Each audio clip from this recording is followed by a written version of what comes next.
Assalamualaikum warahmatullahi wabarakatuh. Good morning, ladies and gentlemen. First of all, on behalf of the Faculty of Pharmacy Universitas Gadjah Mada, it is our great pleasure to welcome you all the 2021 online summer course with the topic of embracing traditional medicine, adapt toward Society 5.0. This event was organized by the Faculty of Pharmacy Universitas Gadjah Mada in collaboration with Universitas Udayana Bali Indonesia and Taipei Medical University Thailand and Chiang Mai University Thailand.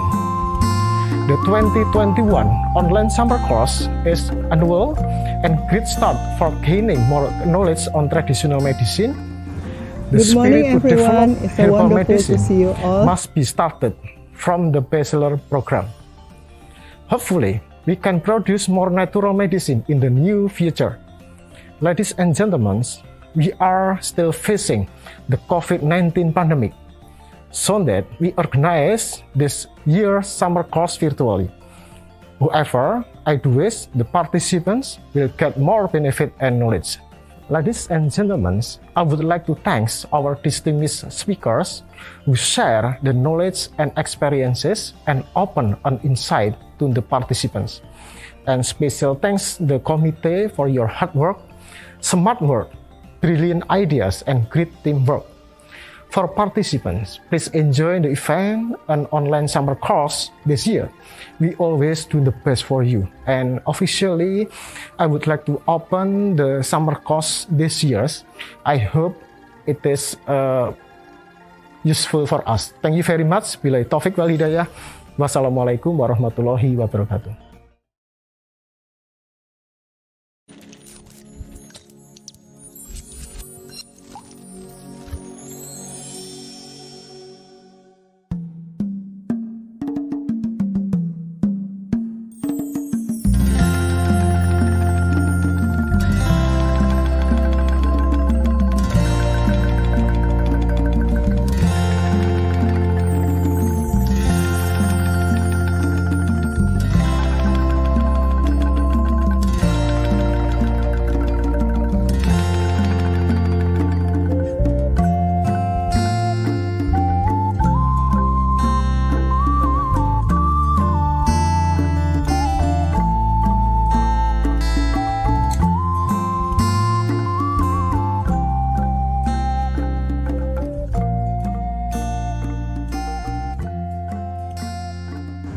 Good morning, everyone. It's so wonderful to see you all here in this sunny day.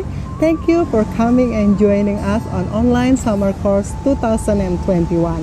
My name is Dewa Ayu Swastini. I'm the head of the Pharmacy Department, Faculty of Mathematics and Natural Sciences, Universitas Udayana.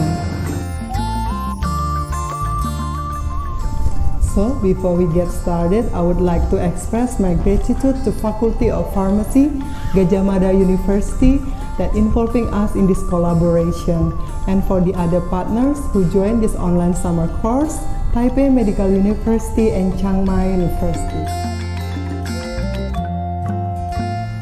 Department of Pharmacy is one of the best majors in our university, which was founded in 2005. We are located on Bali Island, known as Paradise Island, which is surrounded by many beautiful scenery, such as many beaches, mountain, rice field, and we also have very famous traditional cultures too. Regarding to this online summer course, we have an ancient traditional medicine called Usada Bali. This traditional medicine is came from plants, animals whom exist in our environment and divided in many categories depending on the extent of the use of the therapy. For examples, we have Usada Rare. Rare means children in Balinese, it medicine for children. Usada Dalam, it medicine for internal. Usada Netra, it medicine for the eyes and etc.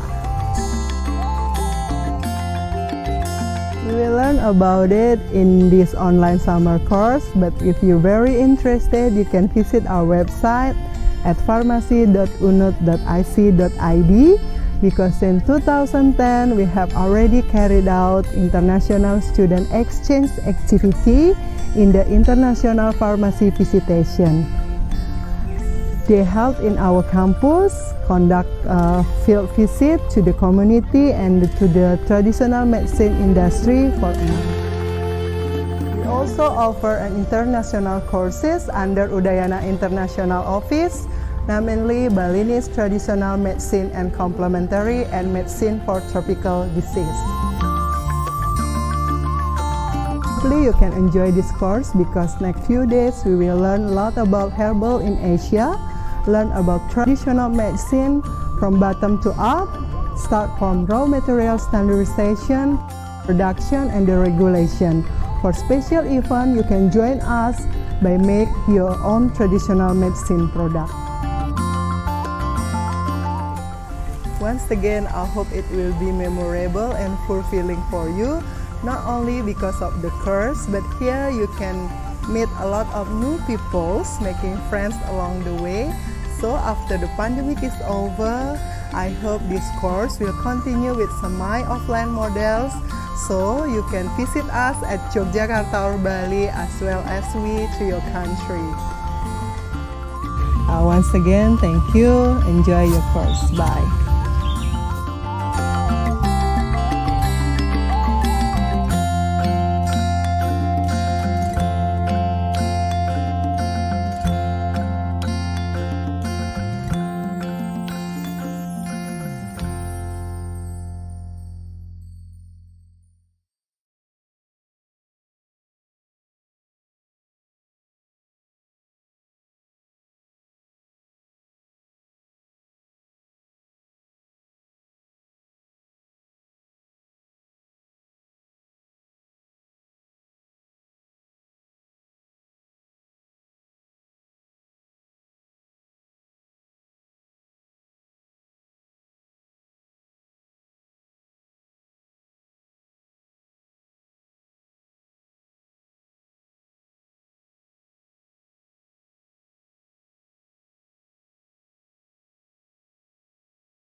excursion, and then also group presentation and discussion. And then you'll also get a chance to do virtual lab work using Tingling and Knapsack later.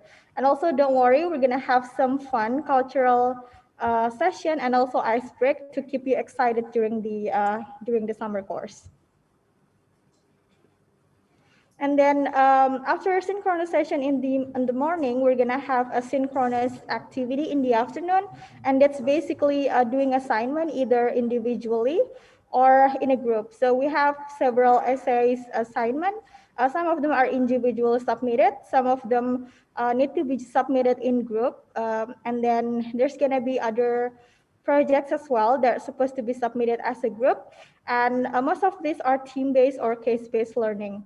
And also, you'll get to have some fun, hopefully, because we have a do-it-yourself or DIY activity also scheduled. I'll give more information on that on Friday. And then because we want to involve the student as much as possible in this course, you'll also get to evaluate your peer, your fellow participants through the peer evaluation during the afternoon.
And then that will bring you to the attendance form.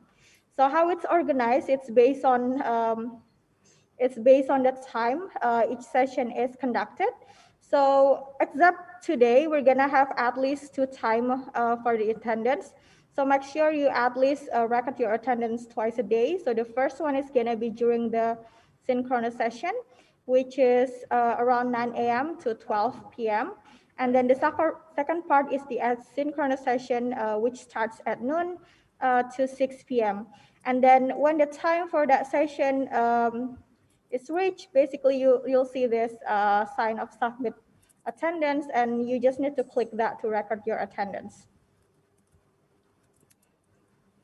So if you do forget or miss recording your attendance, as we know this is really important, what then you can do? Just send us an email to summercourse.pharmacy@ugm.ac.id by telling what's the reason for your missing of attendance.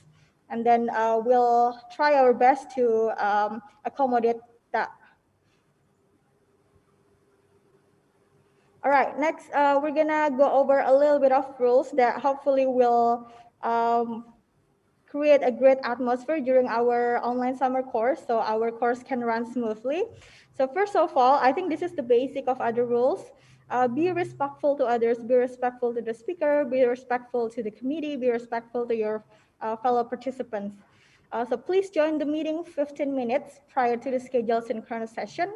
as this will give us the chance to admit you to the main room. And then make sure you have renamed your Zoom account using this format that we have also provided in Ella and also in the email that you received before. So first name underscore country underscore institution. If you haven't renamed your Zoom account up to until this point, please do soon. And then record your attendance on Ellog as I just said before. And then we recommend you to keep your video on during the activity. However, we do understand that sometimes it's difficult to keep the video on because it costs a lot of data. So we hope you at least turn your video on during the group photo and when you participate in discussion. And then we required the microphone to be off, except when you are asked or allowed to talk by the moderator or the MC or the speaker. So what if you have any question? So you can do this in two ways. If you wanna ask your question live, just raise your hand and then the moderator or the MC will then excuse you to talk. And then that's when you turn your microphone and video on. Or you can also type in the chat and then our committee and also our moderator will also try to answer that question using chat or saying the answer live. And then whenever you need to excuse yourself, for example, if you want to go to the restroom, please do send us a direct message to one of our committee. So please look for committee underscore Puput Age Maulani. So you can find her in the participant list. And then whenever you need to excuse yourself, just send her a direct message. All right, so I think this is the most exciting part. Make sure you engage because in addition to getting a good grade, when you engage, there's gonna be a bigger chance for you to win this recognition. So we will recognize individual with the most active participation as the most valuable participants. And as a group, there's gonna be also recognition for the best group. So we have first, second, and the third groups which perform the best. And there's gonna be certificate and also cash prize for this. So hopefully this gets you excited. All right, finally, if you've got any question, please do check your program book. So you can you can get this program book in Ella. It's in PDF form, or just ask us during the Zoom meeting, or send us an email at the same email I just mentioned, summercourse.pharmacy@ugm.ac.id. So if you've got any question, just send us an email through that. I think that's all I've got to say. Ms. Haras, thank you so much, everyone. Okay, thank you so much, Dr. Eka. I think that's pretty clear to everyone else. And now, since we're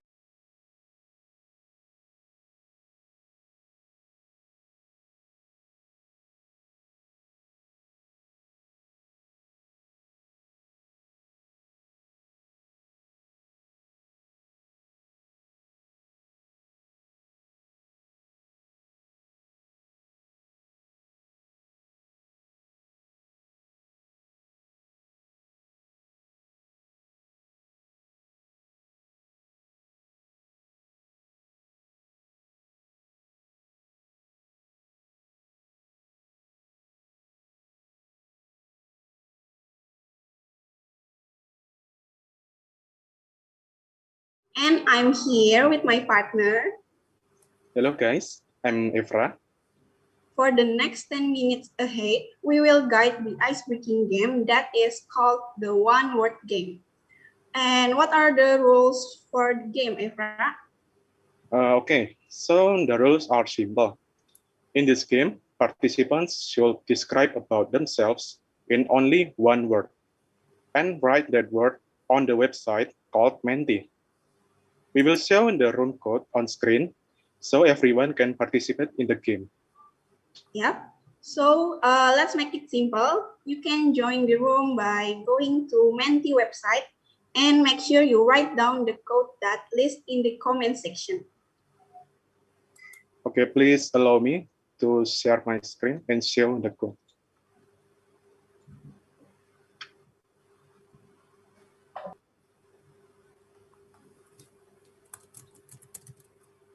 Okay, is it clear? Yes, I can see it. We will give you about 3 minutes to access the website, and please make sure you write one word about yourself. Yes, feel free to express about yourself and make sure it's only in one word.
Yeah, finish. Okay, I think it's already 3 minutes, and it seems the word still increasing until now. But let's see what we have here. There are many words that are shown here, such as maybe cute, shy, friendly, introvert, cheerful, happy, simple, attractive, fabulous, funny, humble, mysterious, perfectionist, and maybe the biggest one is shy. Yes, I also look that everyone have their unique style to describe themselves in one word. Wow.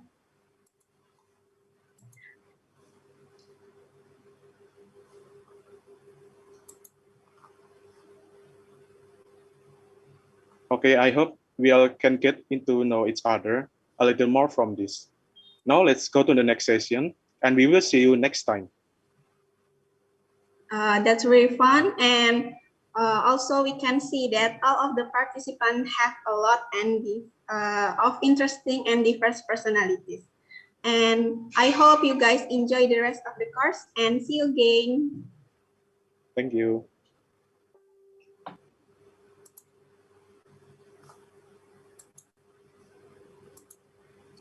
Okay, so thank you, Priyanka, and also Ephraim. Yes, that way we could get to know each other a little bit faster because of the time. But I really hope that during the 2 weeks, in the coming 2 weeks, we can have some more little chats with each other so we can know each other better. All right, so after that, we will have a cultural session with some of the students from Universitas Udayana. We have Dinda Surya Dewi and also, one second, I'm trying to, and Arik Setiawati. So are you here, Dinda?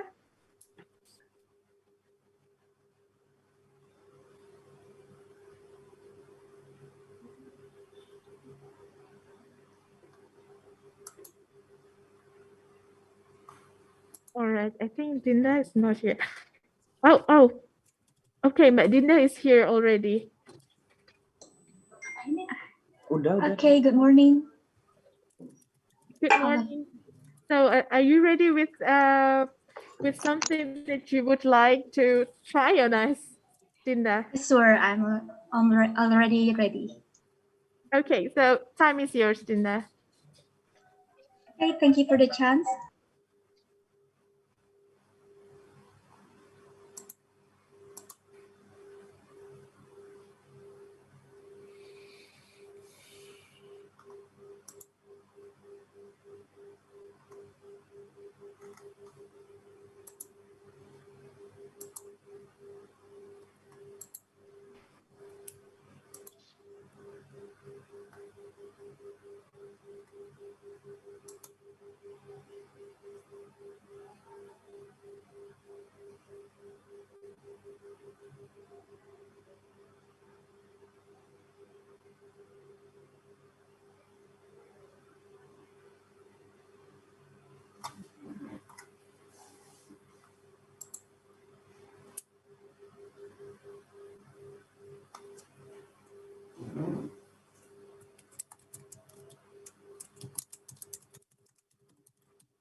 Okay, hello everybody. Good morning.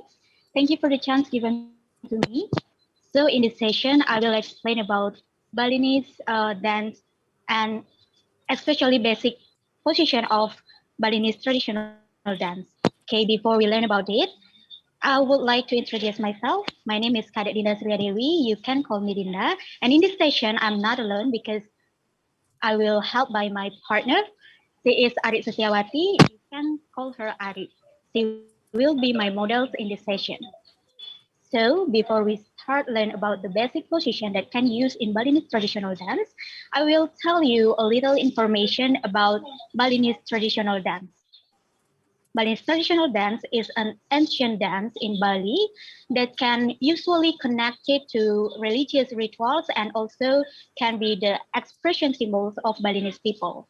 Balinese traditional dance is separated to three categories. They are wali or sacred dance. The second one is semi-sacred dance or bobali. And the last is entertainment dance or we call it Bali Balihan. Wali dance or sacred dance, as the name, you can mind that this dance is really sacred. This dance is only performed in the inner sanctum of the temples and only for religious rituals. This dance is performed with the well-trained dancer, and the function is to symbol expression to the god for all the intangible giving. And the second one is semi-sacred dance, or we call it Bobali dance. Bobali dance have two functions. The first is for rituals, and the second one is for entertain too. And the last is entertainment dance. That is have one function for entertain and can be used to welcoming dance for visitors or tourists. Okay, before we Okay, learn about it, Dinda, could you please turn on your camera? I would like to see you as well.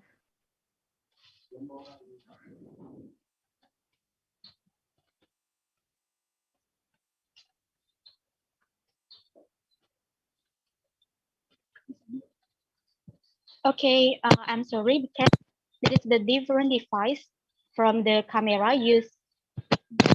Dinda, there is 3 count.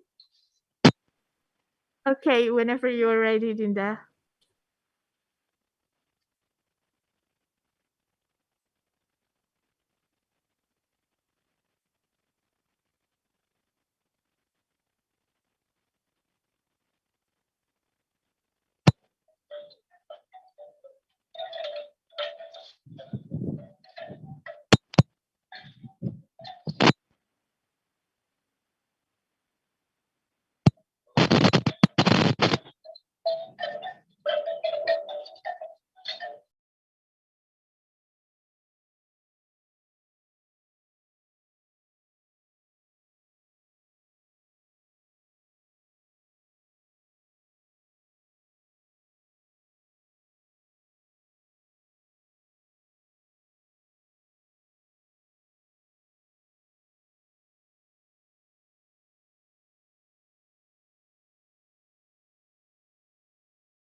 Okay, thank you. I will now to the before we go to the main session. I will perform of one of the welcoming dance in Bali.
is all about Barat dance.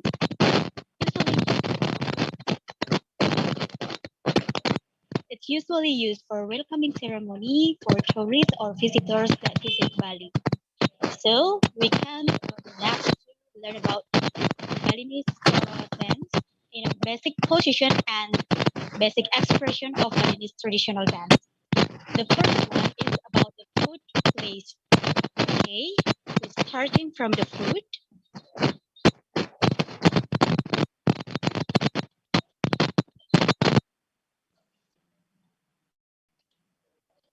Okay, we start from the foot. Okay, the first position, you can call it tapak sirang pada. Tapak sirang pada is from 3 different words. That is tapak, sirang, and pada. Tapak means your soles. Sirang means your feet position into a feint or V shapes.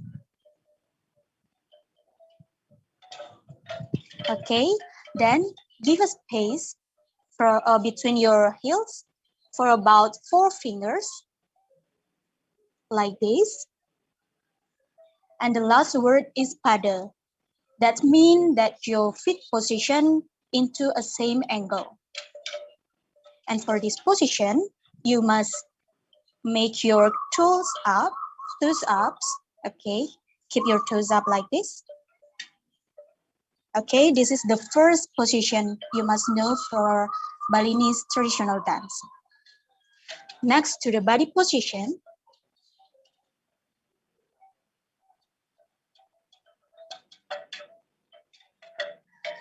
okay, next to the position, your body position, we call it nyangket. Put your hand in your waist and then pull back your shoulder like this. Lift out your chest and tee up your bottom. Okay, go down slowly. This is position nyangket and ngas. You must hold on in this position for 8 count. Let's we count it. 1, 2, 3, 4, 5, 6, 8. Okay. Going up slowly. And then repeat it 2 again. Going down slowly. Hold on in this position. 1, 2, 3, 4, 5, 6, 7, 8. Okay, going up again. We can repeat it once again. Going down slowly.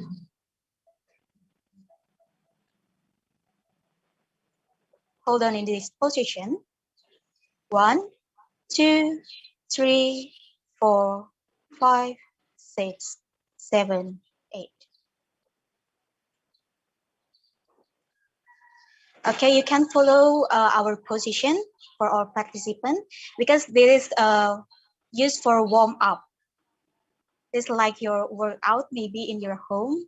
You can use it for workout. Okay, to the next position. We will combine 3 positions before with hand position. This hand position called agam. For the first, you must bend inside your thumb like this. Okay. And for easy way to this position, you can stretch out your hand and then bend your elbow slowly until your fingers is equal to your breast and your upper arm and your forearm is form angle about 60 degrees like this. Don't forget to changkat position. You must keep your pull back your shoulders. Okay, and next position, going down slowly. Hold on in this position for 8 count. Let's count it. 1, 2, 3, 4, 5, 6, 7, 8. Okay, going up slowly. Repeat it once again. Going down slowly.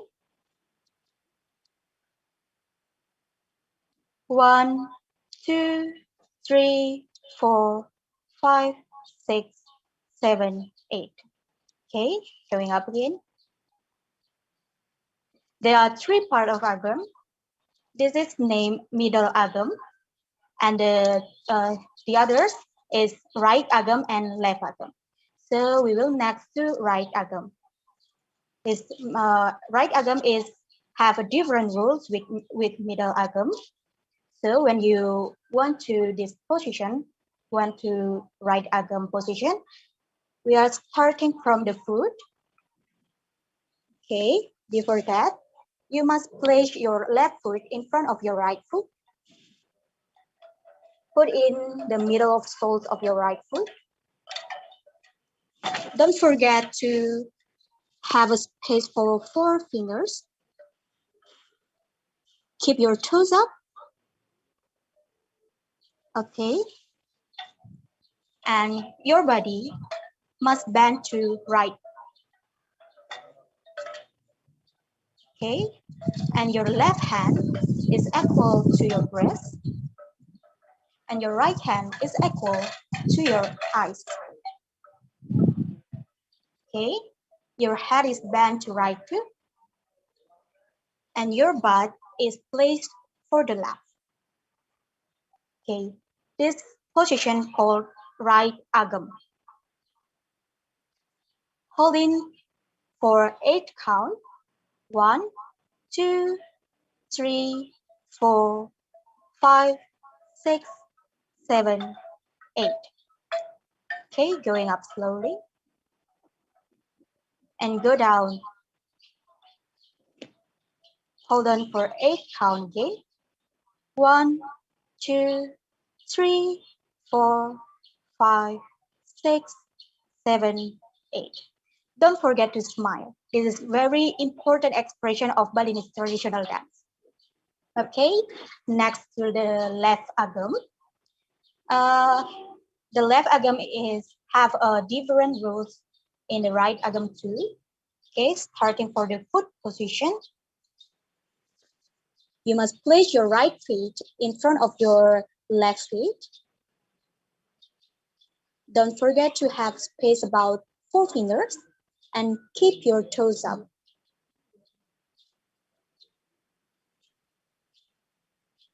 Okay. Next to your body position, you must bend your body to the left and place your butt to the right. Then your head bend to the left too, and your arm position, your left hand equal to your eyes, and your right hand is equal to your breast. Okay, hold on this position for 8 count. 1, 2, 3, 4, 5, 6, 7, 8. Okay, going up slowly. Don't forget to chungket position. Pull back your shoulders. Okay, going down slowly. Hold on for 8 count again. 1, 2, 3, 4, 5, 6, 7, 8. Okay, going up. Okay, next, we are going to learn about basic expression of Balinese dance. So I'd like to also invite all of the participants of the summer course to go on and also to follow along with the dance move taught by the students from Universitas Udayana. So please, if you have any space, just try this one because this is really interesting. Please go on, Ms. Dinda. Okay, thank you. I will invite for all participants to join our position. We want to repeat it. Okay, I will show you from here. All the participants, hello. Okay, we are repeat from the first position like before until this position. Okay, we are repeat from the fifth position. Tapak sirang pada. You can follow our position, all of participants.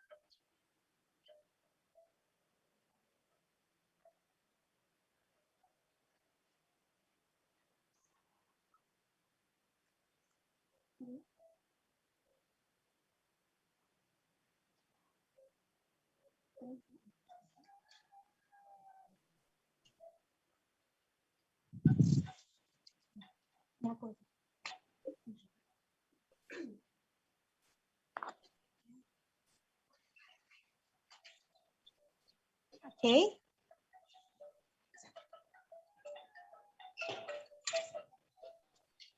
Okay. We start from the first position, that is foot position.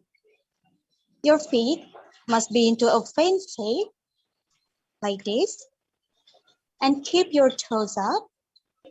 I can show you from here, all of participants, you can follow me.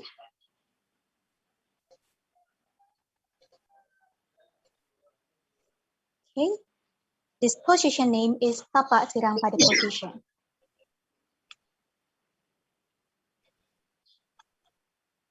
Then, next to your body position, you can put your hand in your waist. Then pull back your shoulders. Lift up your chest like this. This position named Chengkat. Okay. Next, to the other position. And bend the knees slowly and go down. Hold on in this position. This position called nurse. Okay, you can follow me, all the participants.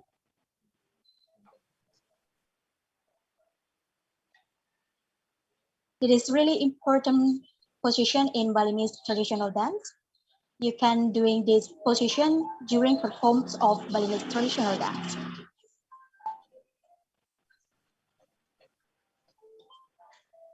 Okay. Next, we will combine the position with hand position. You can going up again.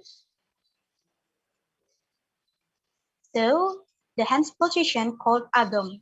There are three parts of agam: middle agam, right agam, and left agam. First, we will explain about middle agam. You can put your hand equal to your breath. For the easy way, you can spread out again your hand.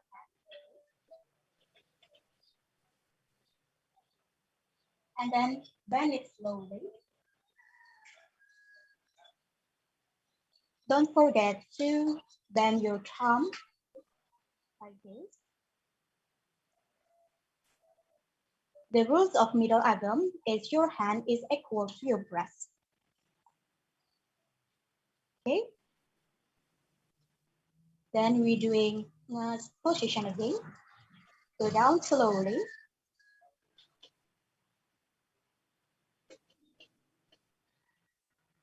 Okay. Hold on for 8 count. 1, 2, 3, 4, 5, 6, 7, 8. Okay. Going up.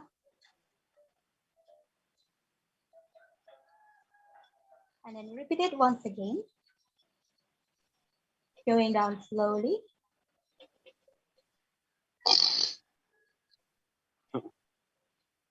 Hold on. 1, 2, 3, 4, 5, 6, 7, 8. Okay, done. Then next to right agam. This have a different rules from the agam. Starting for the fifth position. You must place your left foot in front of your right foot. And don't forget to have a space for 4 fingers. Okay, then bend your body to the right. Okay,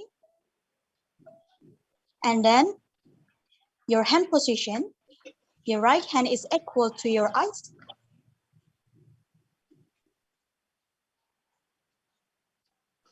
And your left hand is equal to your breast. Okay. Make your upper arm in line with your shoulder. Good. Then going down slowly. Place your butt to the left and bend your hand to the right. Okay. Hold on for 8 count. 1, 2, 3, 4, 5, 6, 7, 8. Okay, going up slowly. Then repeat it once again. Going down slowly.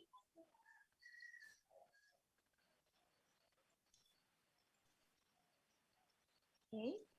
1, 2, 3, 4, 5, 6, 7, 8. Okay, going up slowly. It's already done. Then next to the left position. Left abdomen. Have the rules. Start from the feet. Your right foot must place in front of your left foot. Keep your toes up. And then your body bend to the left. And your hand position, your right hand is equal to your breast. And your left hand is equal to your eyes.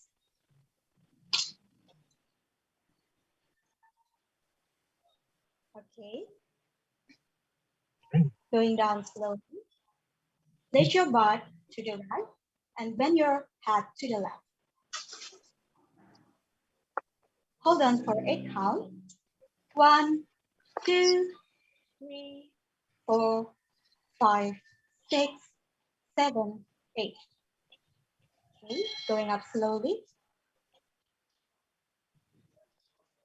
Repeat it once again. Going down slowly.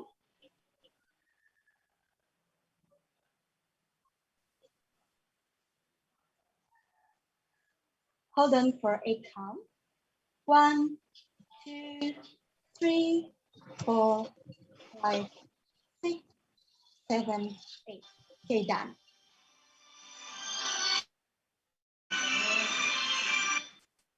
Ribbon pon mana buka? Napa? Okay. The next lesson is about the basic expression of Balinese traditional dance. Thời gian không vậy? Cái gì?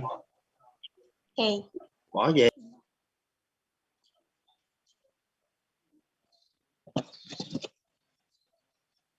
Okay, for the expression, you must have to follow me. So you can place your index finger equal to your nose like this. Your left index finger equal to your nose. And your right fingers, the index fingers is in the corner of the room. Okay. This expression named Saladet. So Saladet is the movement of your 2 eyes into left or right and back to the center. And when you do this expression, you must open your eyes as big as you can. Okay. You can follow my position like this. Okay, start to move your eyes to the right.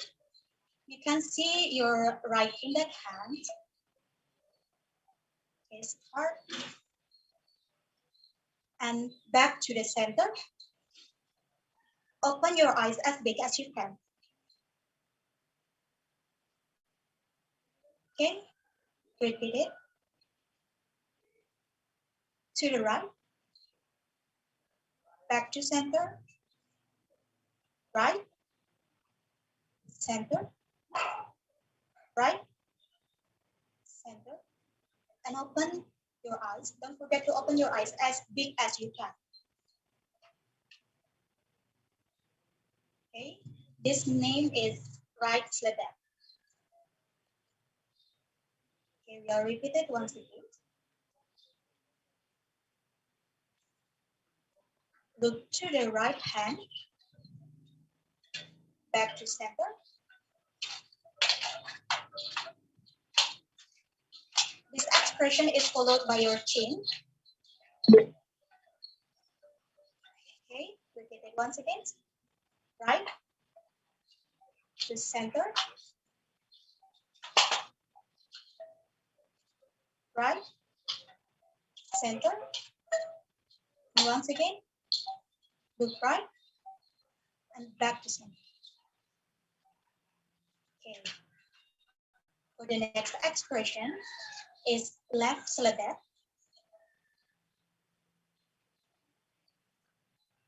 Your right index fingers is equal to your nose. And then your left index fingers is in the corner of the room.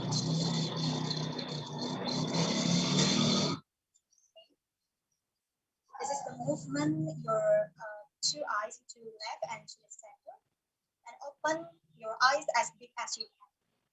Okay, start it. Left to the center.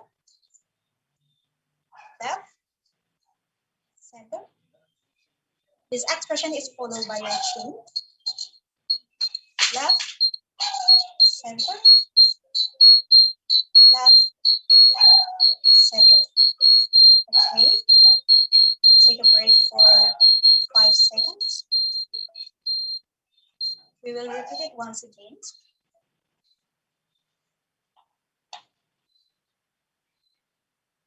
Okay. Ready? 1, 2, 3. Look to the left. Back to center. Left. Center. Left. Center. Left. And down. Okay, that's expression of slider. And the other expression is negut. This expression is your chin will look down and followed by your eyes. And wrinkle your eyebrows like this.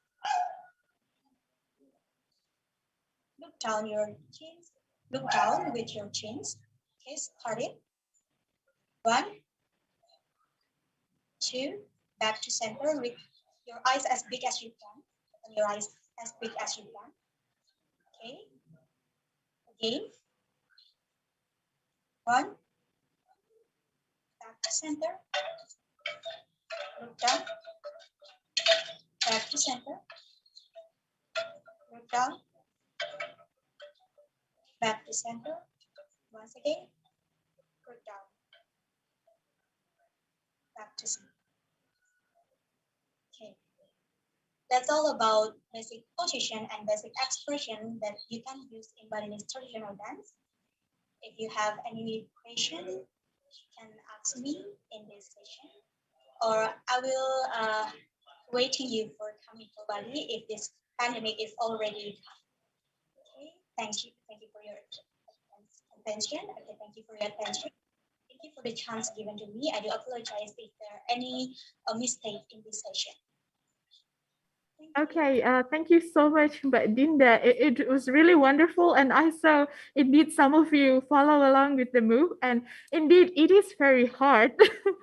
I know that some of the moves are required in basic traditional dancing, like you have to hold for several times, like you were doing squat or lunges. But yeah, it's really great exercise, and it is really wonderful dance. I really hope as well that the pandemic will be over soon so that we can all go to Bali and see the performance live. All right, I think we are a bit behind the schedule, 7 minutes. So we're not gonna have any break time. So we will continue with the panel session. We already have our moderator here with us today, Dr. Yossi. Dr. Yossi, are you here? Yeah, I'm here. Okay. So Dr. Yossi is one of the lecturers and researchers at the Department of Pharmaceutical Biology at Faculty of Pharmacy, Universitas Gadjah Mada. And he has a lot of research as well about the pharmaceutical biology, but he focused more on something more molecular. And he will also be our speaker on the coming days. So we will be very looking forward to your presentation as well, Dr. Yossi. But today you will be guiding us on the panel session on ethnomedicine. So Dr. Yossi, whenever you are ready, would you like to have some three words before? Oh, okay. Maybe because the time is already left a little bit longer. So we can go directly to the panels for Ms. Saras? Yes. Okay. Thank you very much for the greeting from Ms. Saras. And here I have tasked to moderate the 3 lectures. The first one is from Professor Sudarsono on the topic of Indonesian local wisdom and West medical system, how to make the relationship. And then the second lecture is from Professor Gerard Bodecker. I hope it's correctly pronounced, from University of Oxford, on the topic of ethnomedicine, Asia's health and medical tradition. And then the third lecture is from practitioner. There are Ida Ayu Rusmarini and Iwayan Damai. It's practitioner in international medicine in Usada Puri Damai, Ubud, Bali. So I think we can directly join to the lecture. From the first one is from Professor Sudarsono. Before the lecture, I think we can see in the CV, curriculum vitae of Professor Sudarsono, please. Our next speaker is a former okay. lecturer This is, and researcher at so the you can see Department the of Professor Pharmaceutical Sudarsono. Biology It's at the an Faculty expert of in Pharmacy, Universitas Gadjah pharmaceutical Mada. biology He earned his PhD from also Johann in Wolfgang traditional Goethe medicine, in University standardization in of 1987. traditional He medicine. was an editor He for got the several books on PhD medicinal from plants and Johann Wolfgang essential Goethe oils. His University research in interests 1987. includes immune And then stimulators, he has several antioxidants, books and medicinal plants about as anti-infective natural agents. products He is very and keen also on the development of medicinal traditional plants. medicine with And his scientific research base interest of is local including knowledge. the Please immunostimulator, welcome antioxidant, Professor and Sudarsono. medicinal plant as anti-infective agent. And he also developed with several members of our university also to make the what we call traditional medicine Jamu Gallery. Yeah, or in here it's Gallery of Jamu. So I think time is, can we give to Professor Sudarsono? Time is yours, Professor. Thank you very much for my time in here. Good morning, ladies and gentlemen. I would like to tell you about the relationship between traditional medicine and West medical system. Yeah. Traditional medicine is linked with local knowledge or local wisdom. This local knowledge is underestimate of health services. How to make the relationship with the conventional medical system, okay, evidence-based medicine. Here, Here I would like to tell you about the process of making jamu. This is a preventive. This picture can be say grinding the fresh raw materials. One moment, Professor. I think the presentation is not yet shared. Maybe in the committee can help to share the presentation.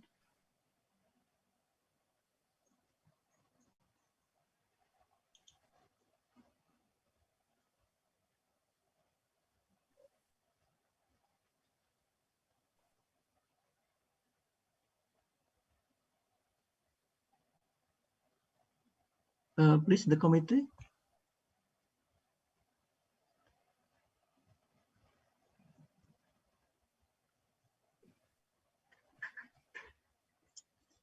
I'm sorry for in this inconvenience. I think there is waiting time to share this. One second. Is it okay? Not yet, Professor.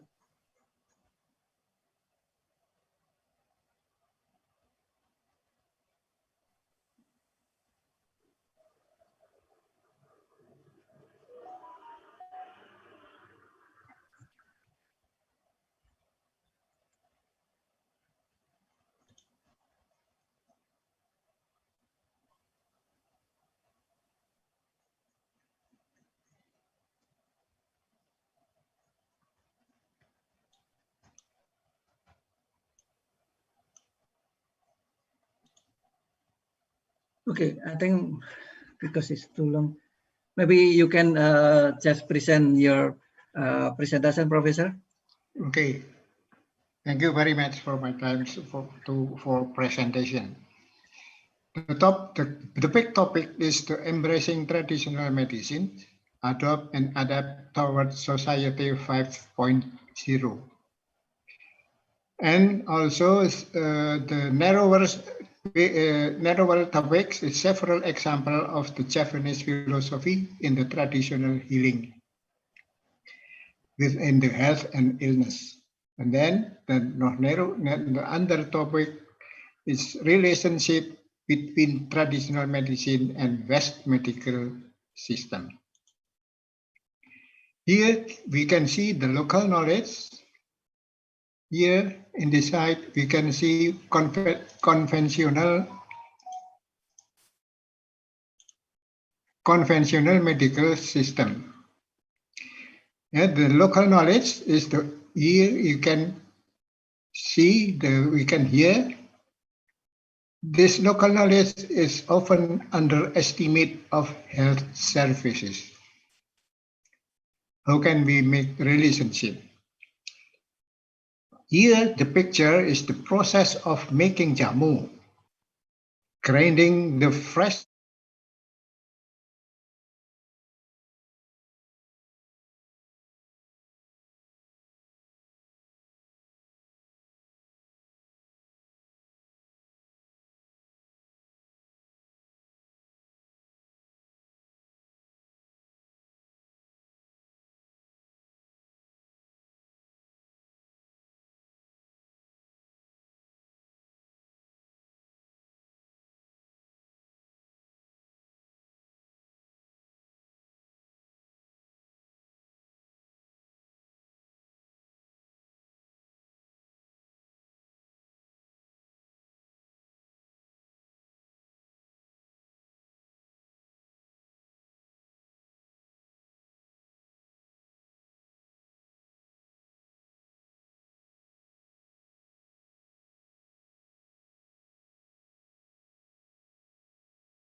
Here, I would like to say the horizon of the health and illness, local knowledge is medical system. That is mean comfortable for health. Health is comfortable. Illness is uncomfortable. We can see here example. If someone is sitting in a small room which has a poor air ventilation, he or she usually use of hand with a here. In the West medical system, health is a state of complete physical, mental, social well-being, not merely the absence of disease. Laboratory data proving. That is from WHO. Here, how can we make the relationship? I would like to show you the process of the selling jamu in the street here. The woman sell the jamu in the street.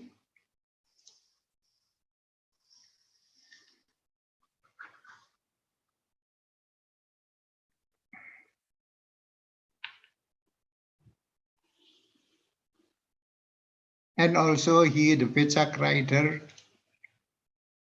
The becak rider was given a positive response if someone is drinking jamu. Here.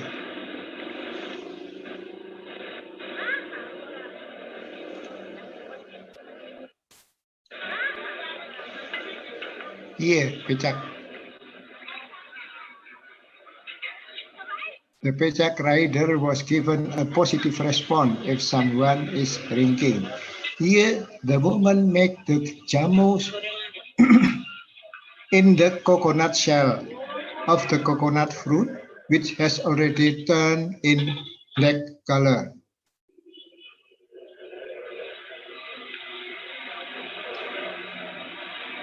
So,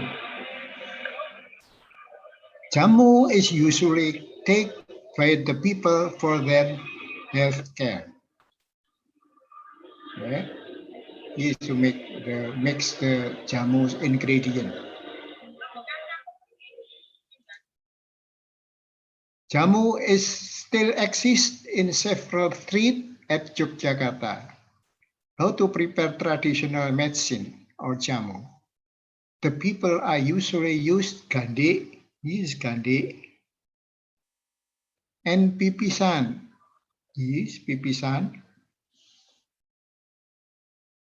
for grinding all jamu ingredients. Here, the old woman was mixing the jamu ingredient. This is traditional method. The woman here was drinking jamu from the coconut shell of the coconut fruit, which has already turned in black color. Why? Because the black color from shell is inert. Someone is usually need egg yolk at the jamu products. Why? Because the egg yolk consists of natural emulsifying agent, that is the lecithin, and naturally antioxidant, unsaturated fatty acid, omega type 3 and 6. The egg yolk is good for the cell's metabolism. The cell metabolism always in a balanced condition. Here the egg yolk is contain the content of the omega 6, omega 3, and lecithin. Why the people want the raw egg yolk in their jamu? Because the people believe that the egg yolk is good to support their health. We must think about this also as positive, as a positive thinking. Belief is a positive thinking, and then as the immune stimulation agent. We have also to think also about the Maslow hierarchy of need that could be made a positive thinking. That is the structure formula of the lecithin phosphatide derivative. Here, the alpha-linolenic acid is omega-6. And below is the alpha-linolenic acid or omega-3.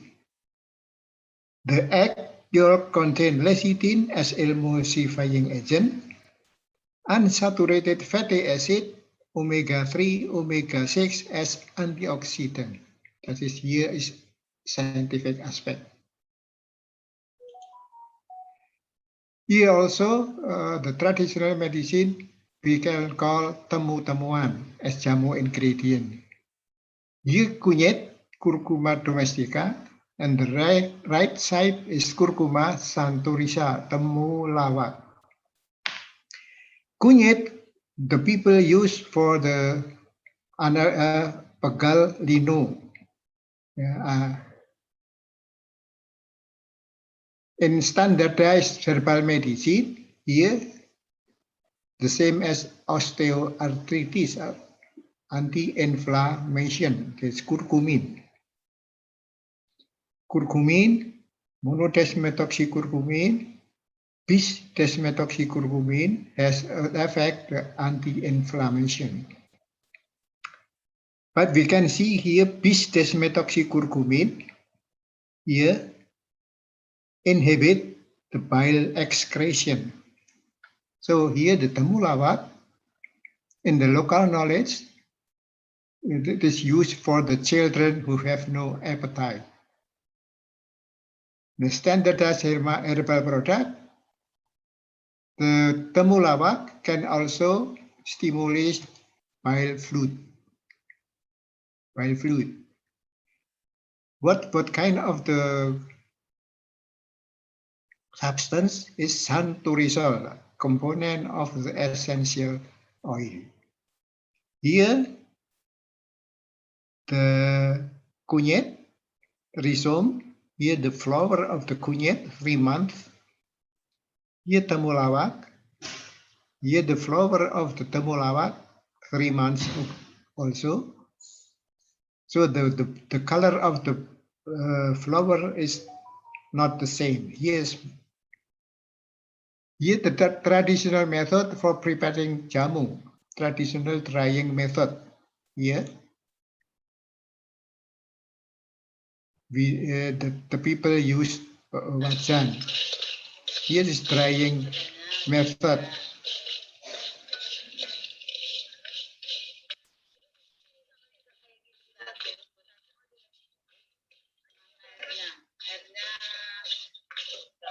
And here, the grinding method and traditional method with gandhi and pipisan.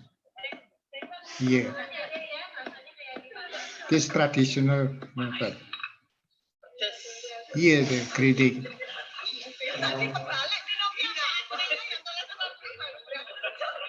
Yeah, it is.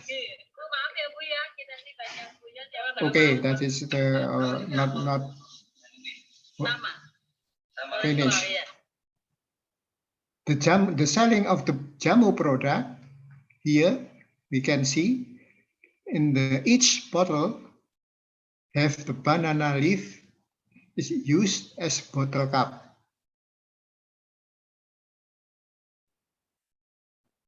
That is the local knowledge. And Japanese culture as a basic for the Japanese people living style. Some of the Japanese philosophy, tombo teko, loro lungo. If the medicine has already come, could be getting better. The mixture of the jamu should containing 7 kinds of ingredient of Japanese bird.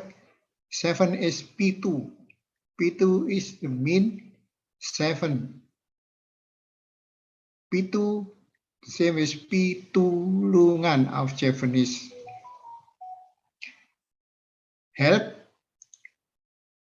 Pitulungan is help from the God. The God will help the person to get your uncomfort condition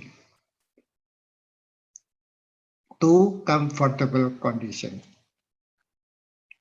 The third, mangan ora mangan, waton kumpul.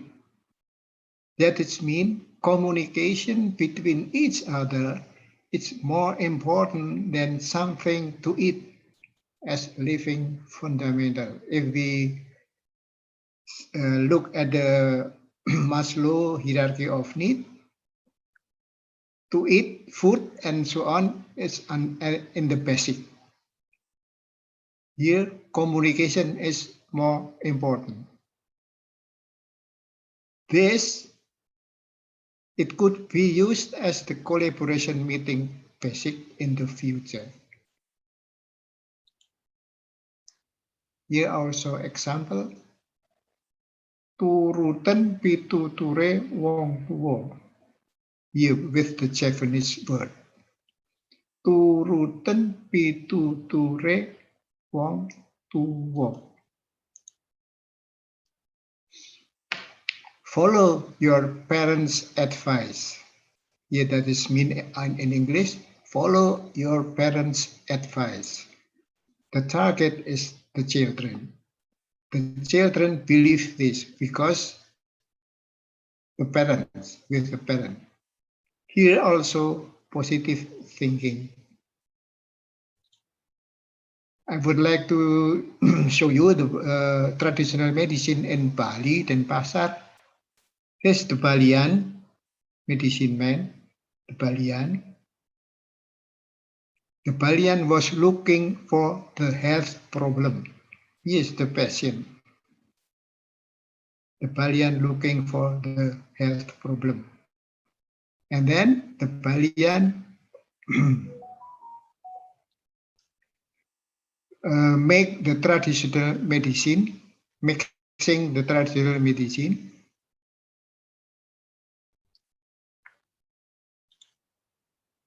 Here factors, those are influencing the human quality of life. Ini human quality of life. If the human quality of life is good, the human can working. The human is can going to working, to work, and he can also to self-actualization. Here, for the Maslow hierarchy, has self-actualization is in the top. So from self-actualization is with the self-confidence. Self-confidence and then self-actualization. Here, the physiological need, breathing, food, water, sex, sleep, homeostasis, expression. The human consists of the body and mind. Body and mind must be in the balanced condition. If the human here, the other factor that influences the physiology aspect, biochemical aspect, yeah, need for the quality of life.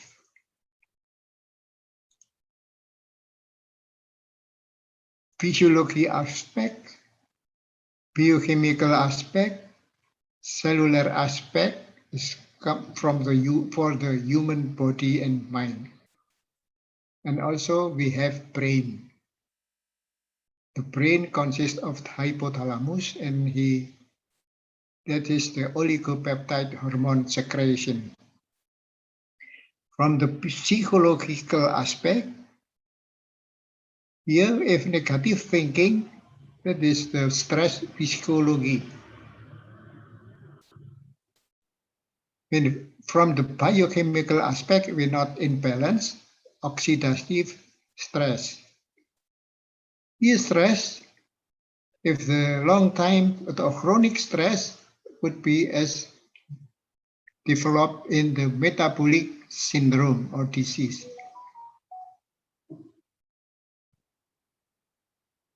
If the West medical system treat the metabolic syndrome, long time single medicament atau single treatment, it is possible side effect. From the psychological aspect, we can see both the biological clock, morning type person, evening type persons, positive thinking, negative thinking. Therefore, for the metabolic syndrome, the treatment of the metabolic syndrome must be in holistic therapy, synergy, potentiation, individual specific. That is the key word there. Excuse me, Professor, your time 2 minutes left. Yes. Problem to multidisciplinaire, yeah, communication is not the background is not the same. Yeah.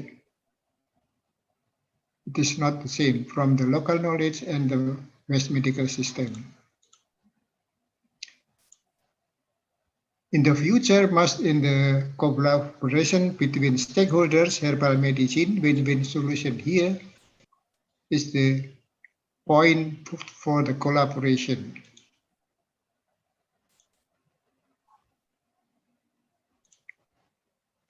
Yeah.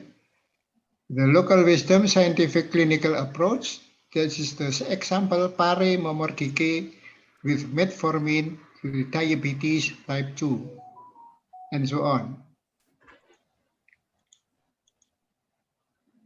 Using of traditional medicine regularly, which has already quality assurance system as the basic process, could be used for maintaining a good health in the future, especially the people in the metropolitan. Monitoring and research program for the local knowledge in a group who have been strong belief in their culture, for example, Balinese people, is advisable. The medicine man should be involved in the collaboration research. That is the important thing. The medicine man should be involved in the collaboration research. Education and training program for stakeholder, East medical system, West medical system, and together with national authority should be as the continued program.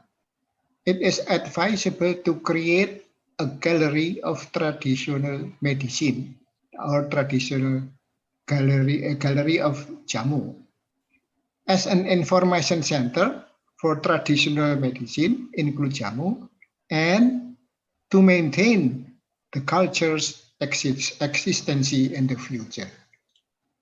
Thank you. Okay, Mr. Thank you very much, Professor. I think it's very interesting lecture from Professor Sudarsono. It's presenting about the use of Javanese traditional medicine, namely jamu, the philosophy of jamu, and also the future of jamu scientification. Thank you very much. I think you still join until end of this panel, Professor, because later after the third panelist, we will get a question and answer. Thank you very much, Professor.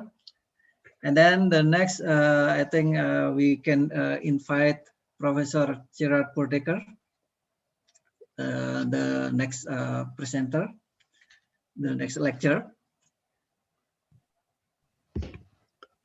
Terima kasih, Mr. Chairman. Thank you. Terima kasih, Professor. Dan selamat pagi. Selamat pagi, Professor. He earned his PhD from Harvard I'd like to University, thank you and your holds organizing academic committee, fellowships at Oxford especially Ms. University. Saras, Our next speaker who's been very diligent in staying on top of all the details. And it's great to be with you all, even though we can't be in person this year. It's wonderful to be reconnected again. So I'm just going to get my presentation up here now. Okay. Maybe you can introduce yourself before, Professor. Oh, you want me to introduce myself? Yeah, Aren't just you, briefly. isn't that your job, Mr. Chairman? Okay, it should be. You're, you're delegating. Yeah. Okay, so I'm Professor Jerry Boddicker. I'm at Oxford University at Green Templeton College, and I'm also Professor of Epidemiology Adjunct Professor of Epidemiology at Columbia University in New York. And in my career, I have studied traditional medicine and medicinal plants and their role in public health and health policy. So that's what I want to talk to you about today, specifically Asia's health and medical traditions. Thank you very much, Professor. You have 30 minutes and the time is yours now. Okay, great. So I'm trying to get rid of all the little boxes on the side because I can't quite see my slides, but anyway, I'll just go ahead. Many of you will know that Asia has very deep and strong medical traditions, health and medical traditions. And by and large, these come from three major sources. One is that in East Asia, Japan, Korea, Vietnam, sorry, that went up and I didn't want it to, all come from Chinese traditions. China has influenced the traditions of East Asia and Vietnam. Southeast Asia has got a strong Indian influence, and we'll look at that more closely in a little while.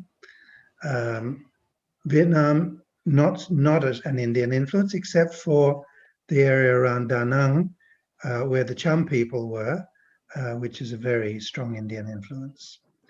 And then there are the local indigenous traditions, which are herbal, folk, what anthropologists call magico-religious. In other words, spiritual traditions, religious, etc. So just to take a look at Chinese medicine, TCM stands for Traditional Chinese Medicine, has its roots going back 2,500 years at least into the ancient philosophy of Taoism.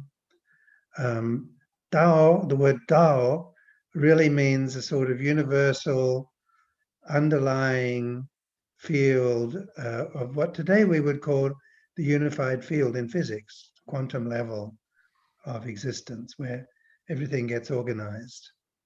And it's based on a theory of 5 elements: earth, fire, water, wood, and metal. And these are understood to be present in everything in different concentrations. And part of what the doctor wants to do is to find out which elements are dominating and which are lacking in your physiology in the context of 2 major attributes of yin and yang, light and dark, strong and weak, heavy and light. It encompasses many different practices. You'll have heard of some of these. Acupuncture, moxibustion, which is taking like a cigar rolled of a plant called Artemisia vulgaris, lighting the end and holding it not on the skin, it's not burning, it's just above these different points that have been mapped as acupuncture points, and letting the heat flow in through that point, through the channels of energy. So Chinese medicine maps an energy system in the body, like in Western medicine, we map a nervous system or the vascular system. They map an energy system. And there are points or nodes in that, and that's where they hold the moxibustion heat above that. There's herbal medicine, there's therapeutic massage, there's dietary therapy, and movement, Tai Chi, Qigong, meditative movement. Underlying Chinese medical traditions, often overlooked in the 20th and 21st centuries with modernization of Chinese medicine, and the same for Japanese, Korean, Vietnamese medicine, is the role of food. Hippocrates, the Greek doctor who really was the founder of Western medicine, said, "Let food be thy medicine." And Sun Sin Miao, the Chinese master physician, had exactly the same view. Food is the first line of intervention in preventing and treating disease. And correct food, fresh food, chewing your food thoroughly, swallowing carefully, not rich and oily foods. Raw food, you know, there's a big trend now for raw food. Sun Sin Miao was very against raw food and cold food. And there's a biological reason for that. Raw food's got a lot of cellulose, and the digestive system has to work again and again and again. Cows have got several stomachs to digest raw food. We don't. And cooking helps break down the cellulose in vegetables and the fiber in meat. Cold foods lower the temperature of the digestive system, and the digestive system uses heat to metabolize nutrients in the food. So that also applies to having a cold drink with your meal. It's a very bad idea because the gut wants to warm up to digest your food, and you're cooling it down. So Asia definitely has lost sight of these traditions, and they need to be revitalized. Japanese medicine is called Kampo medicine. Kampo translates as Chinese. So the Japanese very honestly call their Japanese medicine Chinese medicine. And that's because that's where it comes from. But it's been adapted to Japanese culture with some Japanese ingredients and so on. But the Japanese theory comes from Chinese texts, as you see there. I won't go into all of this because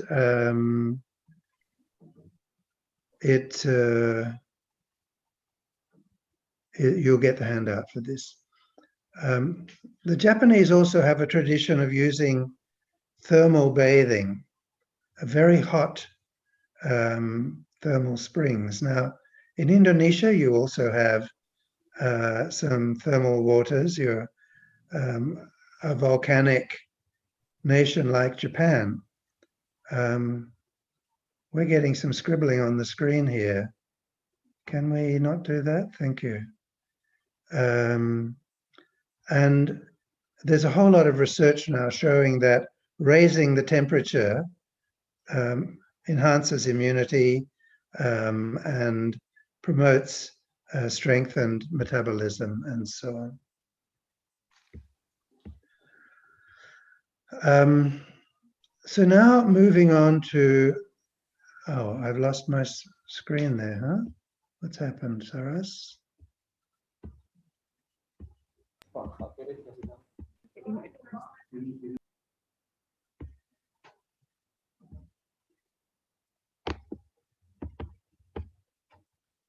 Okay, so in Ayurvedic medicine, like the Chinese, they have 5 elements. Some are the same, some are slightly different, but from those 5 elements, they have basic types of energy that govern metabolism, and Vata, Pitta, Kapha are those types. And Vata basically stands for motion, Pitta for metabolism, and Kapha for structure. So they're a very general concepts of motion, metabolism, and structure. That's a pretty accurate way of getting a big picture of bodily functions: motion, metabolism, and structure. So that everyone has all three, but we have them in different proportions in the Ayurvedic framework. And the doctor has to discover what elements are dominant in me and in you, and how to bring them back into balance through diet, Ayurvedic treatments, herbals, and so on. And this, because there are three, it's called tri, for Sanskrit for three, where we get our word three. Dosha means organizing principles. Here are the Ayurvedic 5 elements, which you see there. And you can look at this later when you get the handout. Just look at the last bullet there. It's basically, as I said, this is the principle of motion. So the flow of our breath, the beating of the heart, muscular contractions, the flow of the blood. Those of you who are Indonesian or Malaysian will know the word for blood is dara. Now, dara in Sanskrit means flow. Doesn't mean blood. It means flow. And so what we see inherent in your word for blood and in the Sanskrit word is that the flow of blood was understood long before William Harvey discovered it in England in the 18th century. It was well known in Ayurveda and all of the systems linked to Ayurveda that use the word dara for blood, which means the flow, not just sitting there. This pitta principle is fire, it's digestion. So when I was saying cold food isn't good because it lowers the temperature of digestion, this is exactly the principle of pitta dosha, that it's an Ayurvedic understanding of what happens in the gut. When food goes into our mouth, the enzymes in the saliva go down into the gut and they signal food is coming, and it's this kind of food. And the gut gets ready. And what happens is the temperature of the gut rises. With the temperature, and only with a rise in temperature, specific enzymes are released from the gut wall that metabolize food. If that temperature or agni or fire in the gut is put out by a cold drink or cold food or ice cream or whatever else, then the enzymes aren't released from the gut wall and your food is not properly digested. It means you're not getting full nutrition from what you eat. Not only is that a problem with undernutrition, but the food that is not digested properly rots in your gut. It's not a very nice thought, but it rots. We call it oxidation. And that oxidation causes branching chains of oxidized molecules that we call free radicals. And they go throughout your body and they cause exactly what free radicals cause in your car or your motorcycle, rust. So oxidative stress. So this is a very important principle, a metabolic principle of balanced temperature, the balanced heat principle. You know, in Southeast Asia, you have the term heaty. Some foods are very heaty. Durian is very heaty. So you have to have something cooling after the durian, coconut water perhaps. That's where these concepts have their root.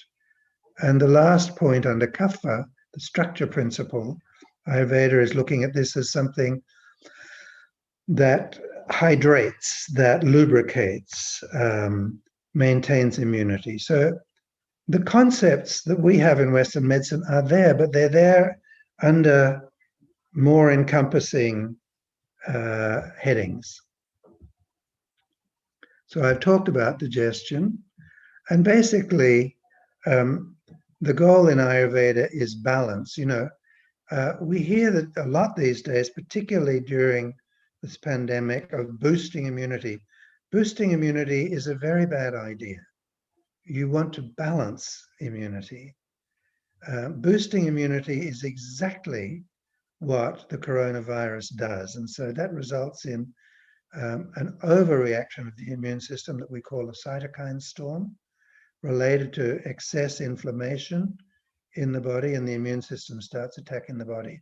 So don't have this idea we've got to boost the immune system because of the pandemic, because of the virus. We don't. We need to balance the immune system. And Professor Sudarsana was telling us about jamu and the kunyit or turmeric base for so many jamu preparations. Turmeric is perhaps nature's best anti-inflammatory agent. You reduce inflammation, then you reduce this risk of unbalanced immune response. I just want to show that the influence of Ayurveda and the South Indian traditions, because a lot of Indian influence in Southeast Asia comes from South India. Obviously, they were closer, they were trading down from what is now Kochi, from the Malabar coast, from around Tamil Nadu now. And so you see traces of language in Southeast Asia, in Malaysia and Indonesia, from these influences.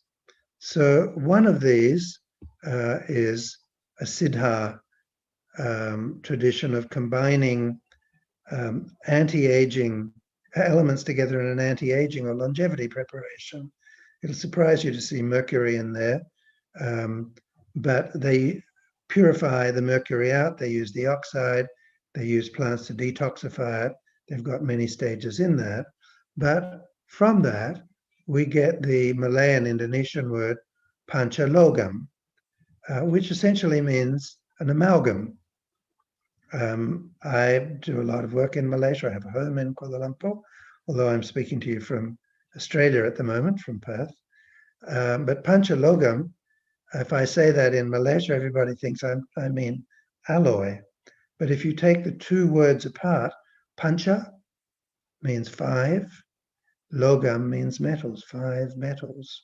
That comes from that South Indian tradition that we talked about. Another word is pancha indra. You have that word in Bahasa Indonesia. And this is the 5 senses. Again, pancha means 5 in Sanskrit. Indra actually doesn't mean a sense. It means wholeness.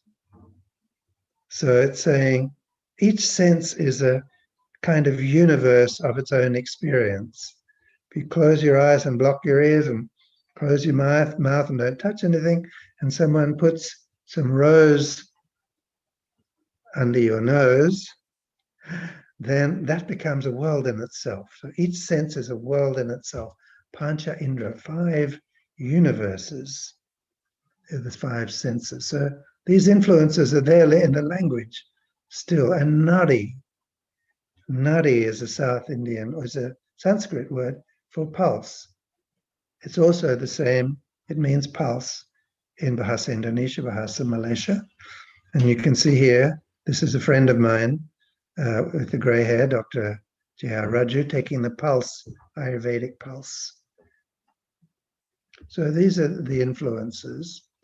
In Indonesia, of course, you've got strong influence with the Buddhist influence from Palembang with Srivijaya, and then also the Shailendra dynasty had an influence through Borobudur, huge Shiva temple complex in Yogyakarta. So these influences are everywhere. And here's Candi Prambanan in Jogja, Candi Borobudur in Indonesia. And we see these influences going on into Bali as well. We had an introduction from Bali. Same in Malaysia. In Kedah, the state of Kedah, you can see there are ancient Indian temples. And this is the harbor at Kedah. In the background, you can see a wall, very faint. That wall is built of huge stones, the foundation, from the very ancient Indian port that was the entrance to Kedah. Kedah Ram settlement was called. And here's one of the old Chandi temples in Lumba Bujang Valley. You can see the ancient stones, how well they're cut to interlock. This is a Shiva temple shrine. Shiva Ling, there's Ganesha, some of you will be familiar with, set in the beautiful Bujang Valley landscape. You can see the carvings, very similar to what you might see at Prambanan and Borobudur.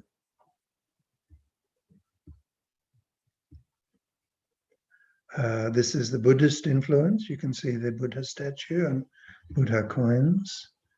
It was also a major center of gold and jewelry production. This is temple layout. Some of the canoes that have been discovered that would bring trade from the port up into the settlement. So then there's Thai medicine, because we're looking at the traditions of Southeast Asia. Thai traditions are really identified in the ethnomedical literature as having two large sources. One is the royal tradition, and one of the rural traditions, particularly of northern Thailand. And northern Thailand actually was a separate kingdom in previous centuries. And it went from Thailand into what is now Myanmar, Burma. And it was a whole Lana kingdom. It was called the Lana kingdom. It wasn't Thailand and Burma or Myanmar. It was Lana across the top. So Thailand, of course, has never been colonized. So if we see influences from India and China and elsewhere, it's not through colonial influence, it's just through absorption. But Thailand does have Indian influence from Buddhism. This is well documented. And Laos also has the same influence from Buddhism. And yet here you see something that is more close to Chinese influence. This is at on a temple in Bangkok, and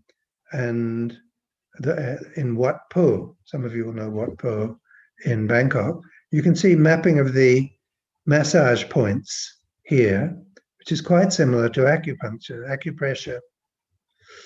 So this influence of Chinese medicine as well in the royal traditions.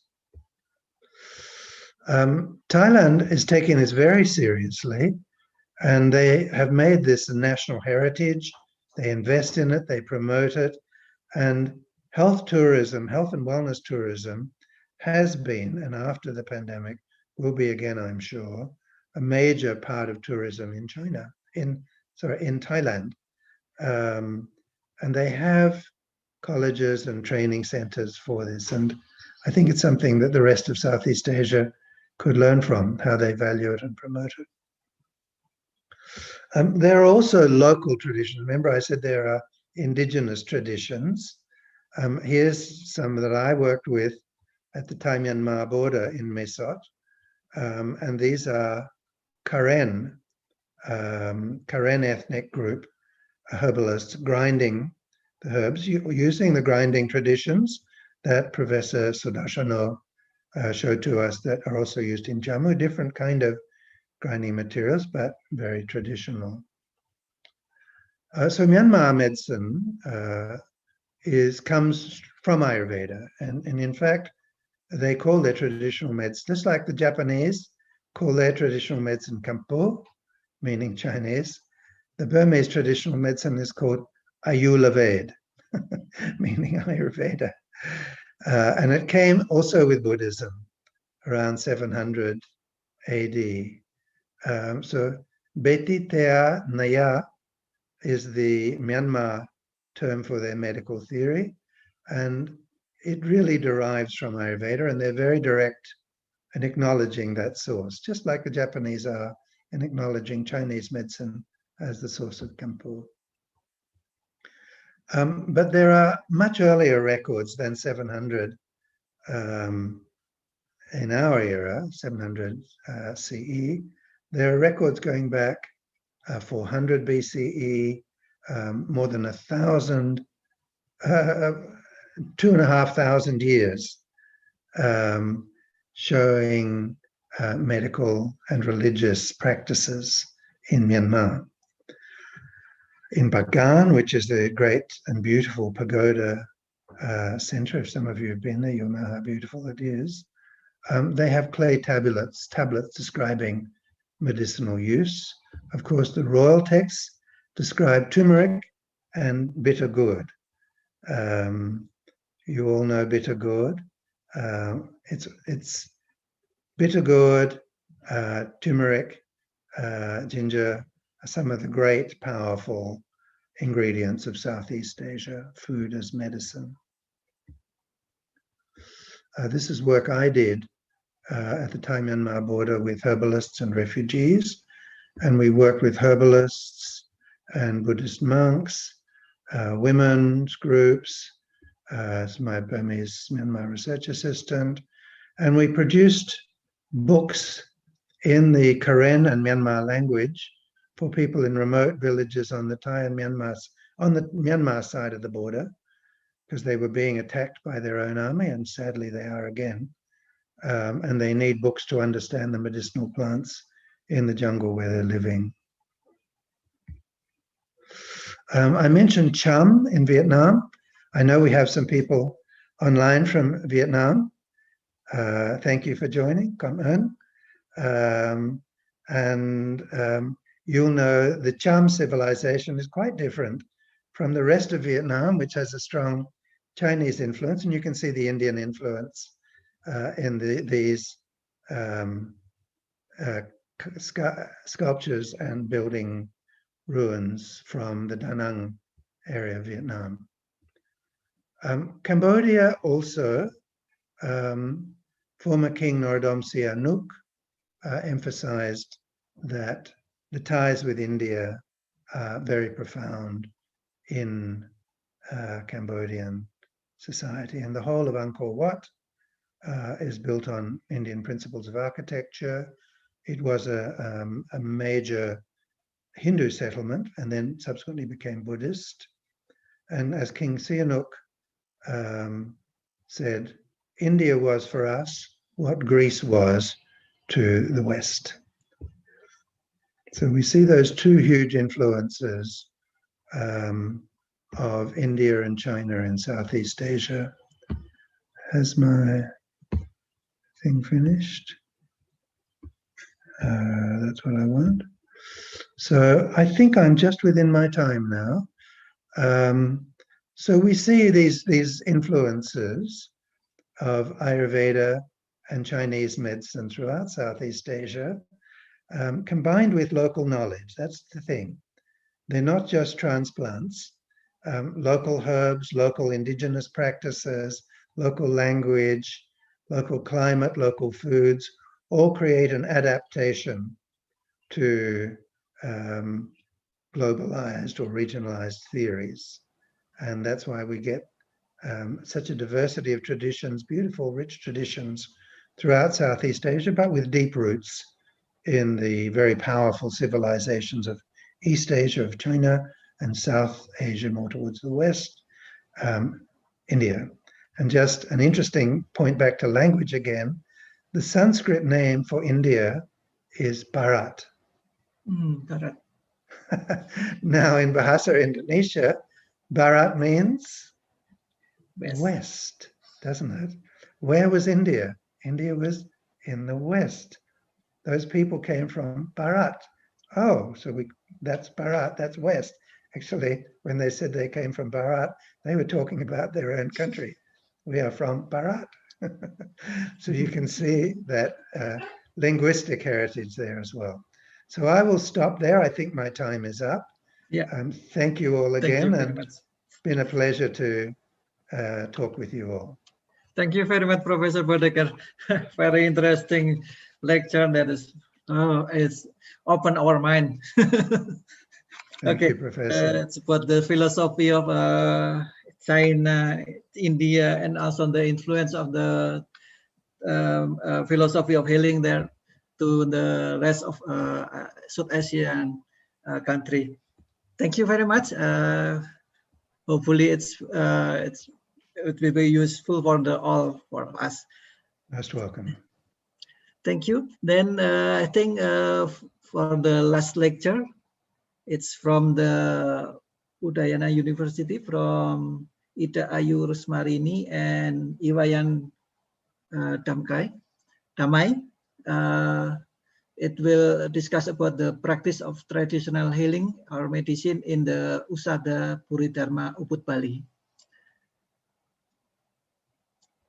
I think it's become it's a recorded video of the presentation. Please,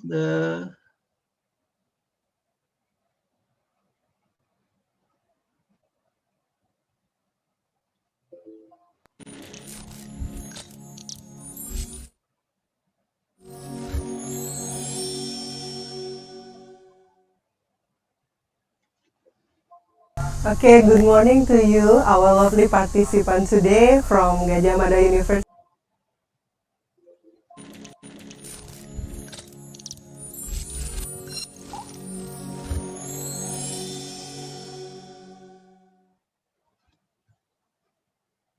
Okay, good morning to you, our lovely participants today from Gadjah Mada University, Udayana University, Chiang Mai University, and Taipei Medical University.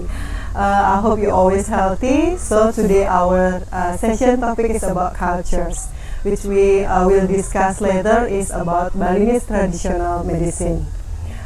So different with other session, our session today is started with watching video and then continue with conversation. So let's watch the video about 15 minutes.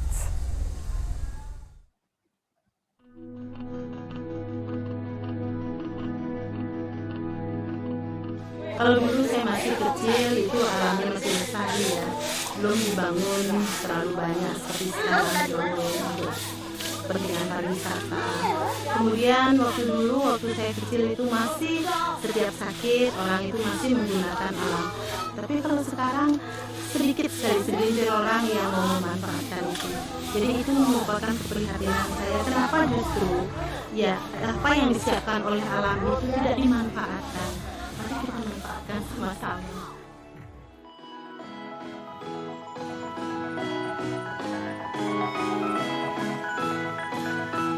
Penggunaan tanaman untuk pengobatan telah ada sejak lama. Di Bali, metode pengobatan tradisional dengan memanfaatkan bahan alami ini disebut usada. Ini suatu metode pengobatan tradisional dengan menggunakan sumber-sumber daripada alam, baik itu tumbuhan, air, batu, dan lain sebagainya, tanah. Itu yang bersumber dari Weda. Salah satunya adalah dari Atharva Weda. Nah, usada di Bali banyak klaster, banyak kelompok sesuai dengan definisi dan penggunaannya. Ada usada Bobai, ada usada Gering Agung, juga mungkin ada usada Taru, dan banyak lagi usada-usada yang jumlahnya mungkin puluhan ya.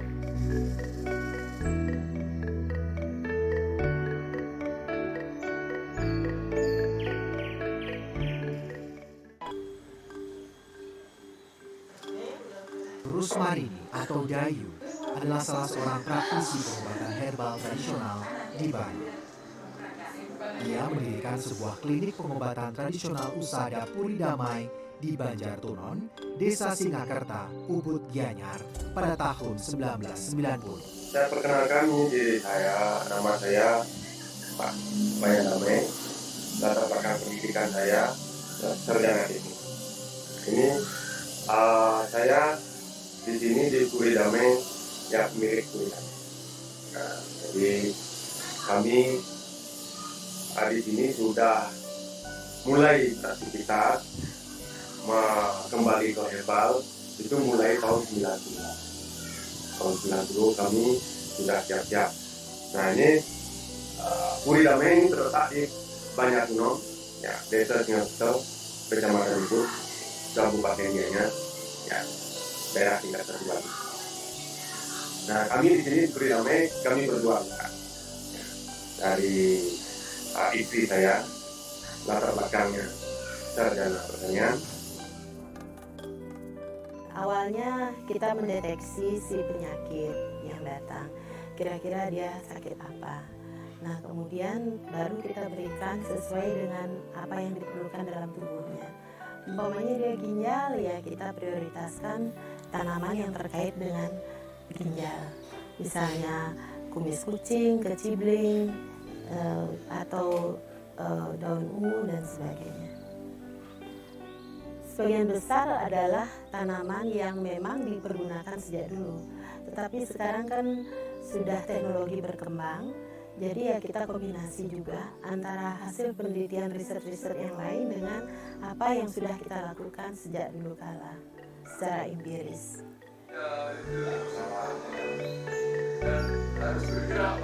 Lebih dari 25 tahun, Dayu menekuni profesinya sebagai praktisi pengobatan tradisional.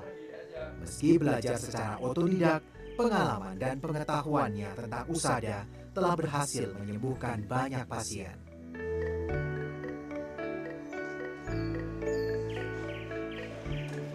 Saya setelah operasi, kemudian harus melaksanakan kemoterapi.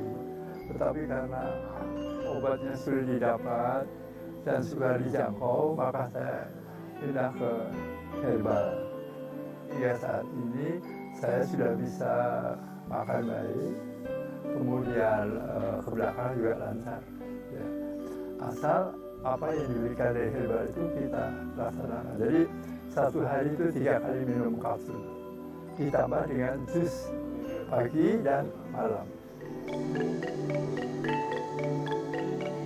Sedikitnya, ada sekitar 300 jenis tanaman obat yang tumbuh di pekarangan rumah Dayu. 90% diantaranya adalah tanaman herbal asli Bali. Pada tahun 2015, Badan Penelitian dan Pengembangan Kesehatan Kementerian Kesehatan mencatat Indonesia memiliki hampir 20.000 informasi tanaman obat. Sekitar 15.000 diantaranya berhasil diidentifikasi. Sementara di Bali, terdapat sekitar 230 tanaman obat yang berhasil diidentifikasi dari hampir 300 informasi tanaman obat.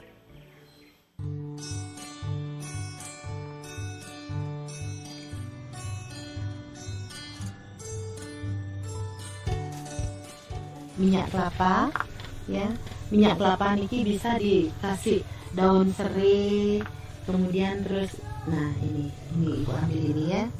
Nah. Seperti saat ini, bersama warga desa, sebagian besar waktu kuhabiskan di alam bebas, di antara kebun sayur dan tanaman obat. Mereka ibu rumah tangga desa Taro, desa kecil di Kecamatan Ubud. Jewer anak itu bagus di telinga. Ya, karena semua titik itu ya, jadi semua. Kalau ibu kurang ini terlalu banyak makan di sini. Ya. Biaya hidup yang tinggi membuat mereka ingin setidaknya dapat hidup cukup. Aku dorong mereka bergerak menjemput rezeki lewat tanaman herbal. Sekarang dengan polusi yang sangat maksimal di mana-mana, polusi, kemudian penyakit degeneratif semakin banyak, saya pikir kenapa justru tidak kita kembali ke herbal. Padahal nenek moyang kita baru bangun dia sudah konsumsi herbal. Akhirnya saya ingin tergelitik hati saya untuk mengembalikan bahwa perempuan Bali ini harus berherbalia. Aku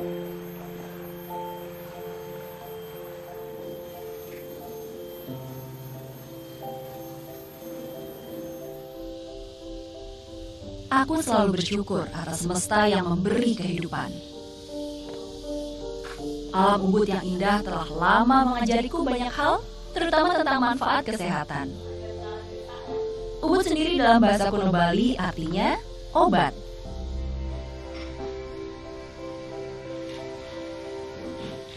Sejak tahun 1997, aku dan suamiku Iwayan Damai mulai mengajari kaum ibu mengenal aneka jenis tanaman obat yang tumbuh di desa kami di Banjartunon. Lambat laun kami membuka praktek penyembuhan tradisional. Kami beri nama Putri Toga Turus Lambung Puri Damai, lebih dikenal Puri Damai. Puri Damai melayani pasien setiap Jumat dan Minggu. Dibantu Eva, ia perawat. Eva yang menangani urusan medis pasien kami. Berbagai penyakit kami tangani di sini, termasuk kanker. Aku dan suami tak pernah menyangka manfaat yang diberikan Puri Damai dapat diterima banyak orang. Penghargaan demi penghargaan datang bagai suntikan semangat.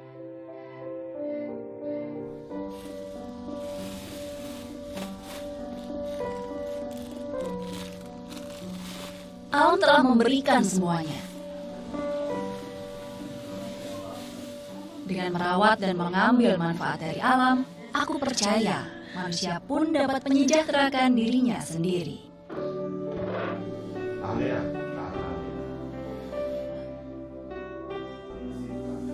Pertama, kami memulai kegiatan kami budayakan, dibiasakan untuk memohon petunjuk, memohon kekuatan kepada Yang Kuasa, kepada kita, agar sepanjang perjalanan kami untuk melakukan apa yang mesti kita lakukan untuk setiap jenis yang melakukan agar ditunjukkan jalannya. Ya, terusnya kita ada spesial seperti ini, ada yang ini mahkota dewa, ya, ini ada kulit manggis, kemudian sudah satu ini. Nah ini kita ambil racik jadi satu, sehingga kita kemas seperti ini. Nah kemasannya ini pun kita sesuaikan dengan kedatangan. Karena ini kita menanyakan makanya suruh nama begini, tetap hasilnya kita tabung dan beli sesuai pasar. Yang kedua, bunga, bunyi putih, bunyi giring muncul. Kita menanyakan petani untuk mendapatkan itu, dan hasilnya sudah pasti dipakai. Tidak ada yang sekian tanam obat yang saya sampaikan tadi ini ada salah satu yang betul-betul kebutuhannya rutinitas. Kebutuhan secara rutinitas dan dia sendiri seperti tadi Tuhan sudah menyediakan ini, dia tidak pernah tinggi. Nah, ini namanya jeruk kerikik. Kalau namanya nama Indonesia ini ya. Kalau nama latinnya Trifloria burni. Nah, itu nama latinnya. Nah, dia banyak mengandung vitamin C. Ini buahnya ini biasanya kami manfaatkan untuk pengobatan flu, influenza, batuk, pilek, pada peradan. Kandungan vitamin A dalam kelor, dalam moringa 10 kali lipat dari kelor. Ini tanaman yang sudah siap. Jadi untuk pulang baru bisa.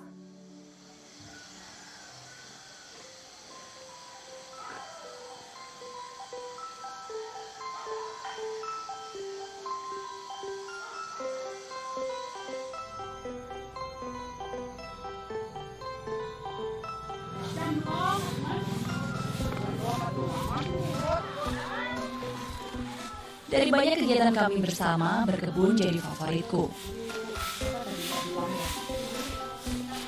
Melihat tanaman tumbuh subur jadi pengalaman yang tak ada duanya.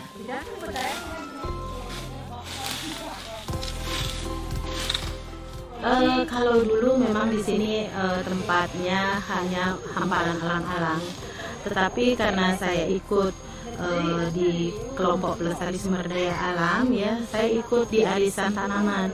Saya tanamlah di sini beberapa tanaman yang hasil dari arisan tersebut. Nah, setelah ini besar, saya tahu manfaatnya bahwa ini berguna semua. Jadi sekarang sudah saya mempunyai 380 jenis, ya, tanaman obat.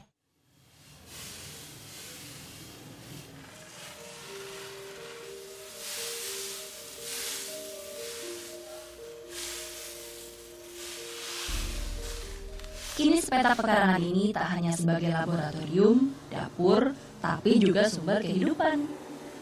Dari sinilah jamu-jamu herbalku dihasilkan.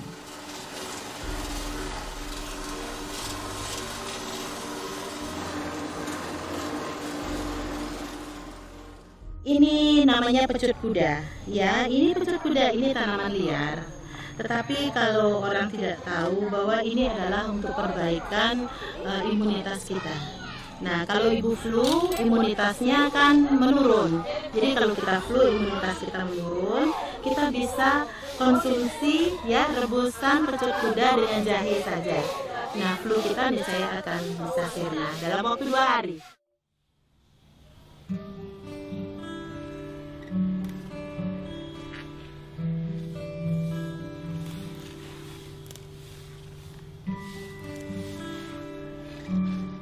Aku menyadari sekali kelemahanku.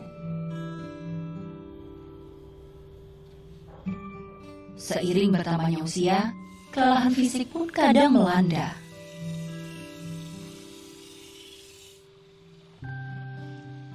Jamu ramuan sendiri selalu ampuh menjadi penyegar stamina.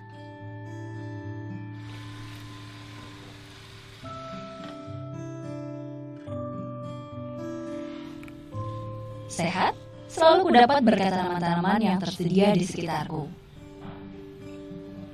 Ini membuat kekagumanku terhadap tanaman tak pernah habis. Sebenarnya semua tanaman yang ada di sekitar kita itu bermanfaat. Cuman kita yang tidak mau tahu dan tidak mau belajar fungsi dari tanaman itu. Kalau kita tadi kan saya sudah katakan bahwa semua tanaman itu bermanfaat untuk obat. Kalau kita mencintai dia, kalau kita mengasihi dia, jadi tanaman itu akan memberikan lebih kepada kita, terutama untuk kesehatan. Semua tanaman.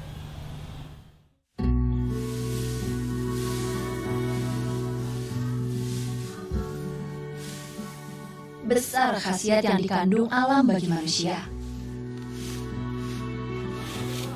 Kesadaran itu yang ingin kutimbulkan bagi orang-orang di sekitarku. Butuh kerja keras untuk mewujudkan cita-cita sederhana ini. Namun, hasil manis kini telah kupetik. Saat melihat warga akhirnya memetik manfaat dan berdaya dari alam.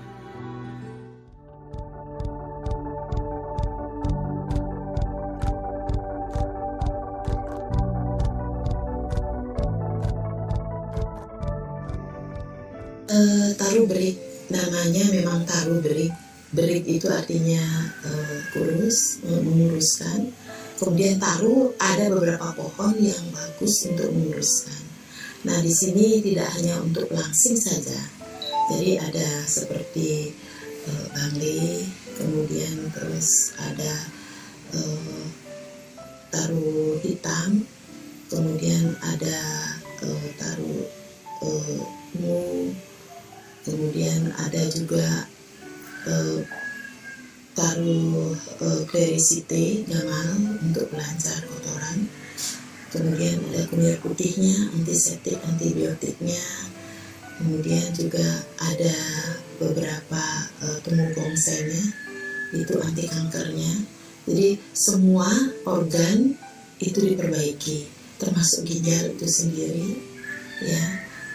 Tidak hanya untuk melangsingkan saja, tapi semua organ seperti ginjal, lambung, anti kanker, kemudian terus paru-paru juga ada, ya. Taruh hitam itu, taruh selam itu untuk paru-paru.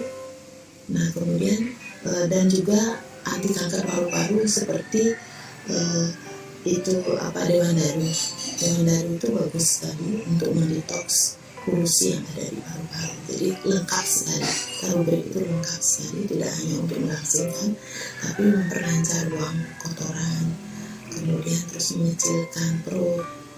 Ya, semua kompleks sekali.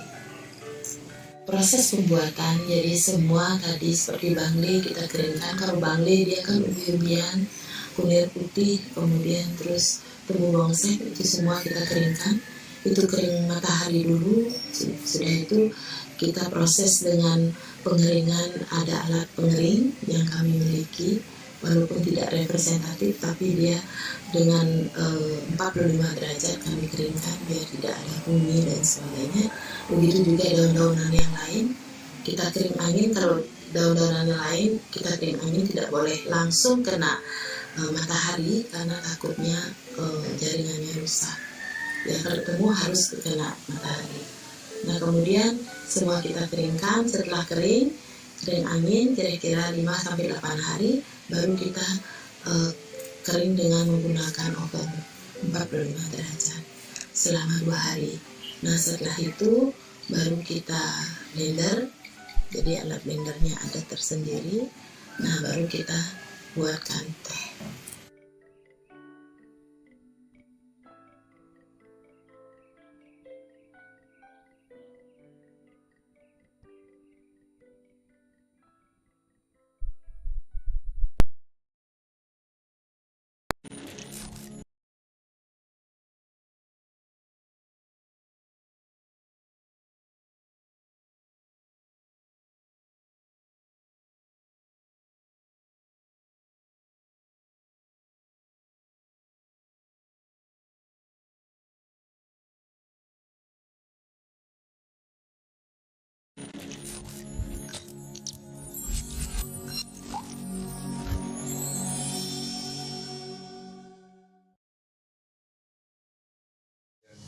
Okay, so I hope you enjoy the video. Before we get started, allow me to use Indonesian language, but don't worry, you can read the subtitle. Oke, Om Swastiastu. Om Swastiastu. Bahagia sekali ya kita bisa ketemu dengan Ibu Dayu Rusmarini ya. Beliau adalah salah satu pengobat tradisional Bali terbaik yang kita punya saat ini ya. Tidak hanya di Bali nasional, tapi juga beliau sudah ke internasional atau mancanegara. Oke, pada kesempatan ini mungkin ada beberapa hal yang kita akan perbincangkan ya terkait dengan culture kita ya, bagaimana pengobatan secara tradisional di Bali. Oke Bu, mungkin bisa cerita sedikit ya, karena saya lihat kesibukan Ibu banyak sekali gitu ya. Salah satunya kemarin juga dapat penghargaan ya, Kalpataru 2020 yang terakhir ya, sebagai pelestari alam dan pengobat tradisional. Nah, sudah berapa lama Ibu menekuni bidang ini untuk mengobati pasien dengan pengobatan tradisional? Saya menekuni pengobatan tradisional ini kurang lebih 34 tahun. Sejak tahun 1987 kami sudah melakukan penanaman, kemudian terus kami mencoba untuk berproduksi ya sesuai dengan lontar yang ada, yaitu kami sadur di Rukmini Papua. Tapi kami juga mempunyai koleksi kurang lebih sekitar 29 lontar ya. Nah, itu yang kami sadur. Kemudian kami lakukan pembuatan herbal sesuai dengan usada yang ada. Iya. Tapi basisnya memang warisan yang kita punya ya, leluhur. Jadi selain itu juga saya lihat Ibu selain menulis buku gitu ya, aktif sekali mengedukasi masyarakat ya. Tidak hanya masyarakat terjun langsung ke lapangan gitu, juga ada beberapa juga saya lihat Civitas Akademika juga belajar banyak dari Ibu tentang pengobatan tradisional. Nah, dari pengalaman itu apa sih sebenarnya yang melatar belakangi masyarakat masih memilih obat tradisional, Bu? Karena kan kita tahu nih pengobatannya sudah sekarang yang modern udah canggih banget ya. Karena begini, mereka kan dengan harga yang semakin melambung, kemudian terus dia ingin, saya khususnya ingin sekali melestarikan kearifan lokal itu biar tidak punah, itu yang pertama. Terus akhirnya mereka masyarakat ingin mencoba apa yang diberitahu oleh nenek moyangnya, dan kebetulan juga kan variasi dari tanaman itu banyak sekali di Bali. Nah akhirnya dengan mencoba dia tahu bahwa efek sampingnya kecil, kemudian manfaatnya cukup banyak, ya. Nah mereka semakin gemar untuk melakukan seperti pembuatan obat tradisional ini sampai mengkonsumsinya. Berarti back to nature ya. Back to nature. Jadi basicnya adalah harga pertama khasiat. Kemudian efek samping yang kecil, harga yang terjangkau. Ya, harga terjangkau. Ya. Kemudian ingin melestarikan kearifan lokal. Iya, dan sudah turun-temurun. Itu dari sisi masyarakat, Bu ya. Nah, dari sisi Ibu sendiri ini nih, saya sudah kurang lebih tadi 34 tahun ya, bukan waktu yang pendek itu, Bu. Kenapa tertarik dengan pengobatan tradisional? Ya, seperti saya katakan tadi bahwa obat tradisional ini harus kita lestarikan. Kalau tidak kita melestarikan, siapa lagi? Ya. Kemudian kebetulan saya mempunyai misi dan visi itu sama dengan suami saya. Ya, beliau mendukung kegiatan saya. Jadi ya seperti disambut jadinya, disambut apa keinginan saya. Kemudian saya juga mempunyai basic bahwa keluarga kami itu dari keluarga yang bergelut di konvensional, ya, misalnya dokter ataupun jadi bidan, ya, termasuk di keluarga kecil kami ya begitu. Nah di sana saya melihat bahwa banyak sekali tidak bisa dituntaskan dengan konvensional. Saya berkeinginan mungkin alam ini bisa membantu. Nah dengan begitu saya mencoba, ya ternyata memang sampai sekarang ya itu yang terjadi. Makanya saya semakin senang untuk menekuni pengobatan. Jadi tidak henti-hentinya saya akan melakukan pengobatan tradisional ini. Ingin tahu terus, ingin tahu apa yang harus saya lakukan. Ya, berarti basic juga ada Bu ya, karena di keluarga memang turun-temurun sudah mengobati baik secara konvensional maupun juga tradisional. Ada juga yang memang berkecimpung ya profesinya sebagai dokter, gitu ya, bidan dan sebagainya. Selain Lontar Usada Bali yang kita punya, memang ada nggak acuan lain yang digunakan dalam pengobatan tradisional ini? Ya.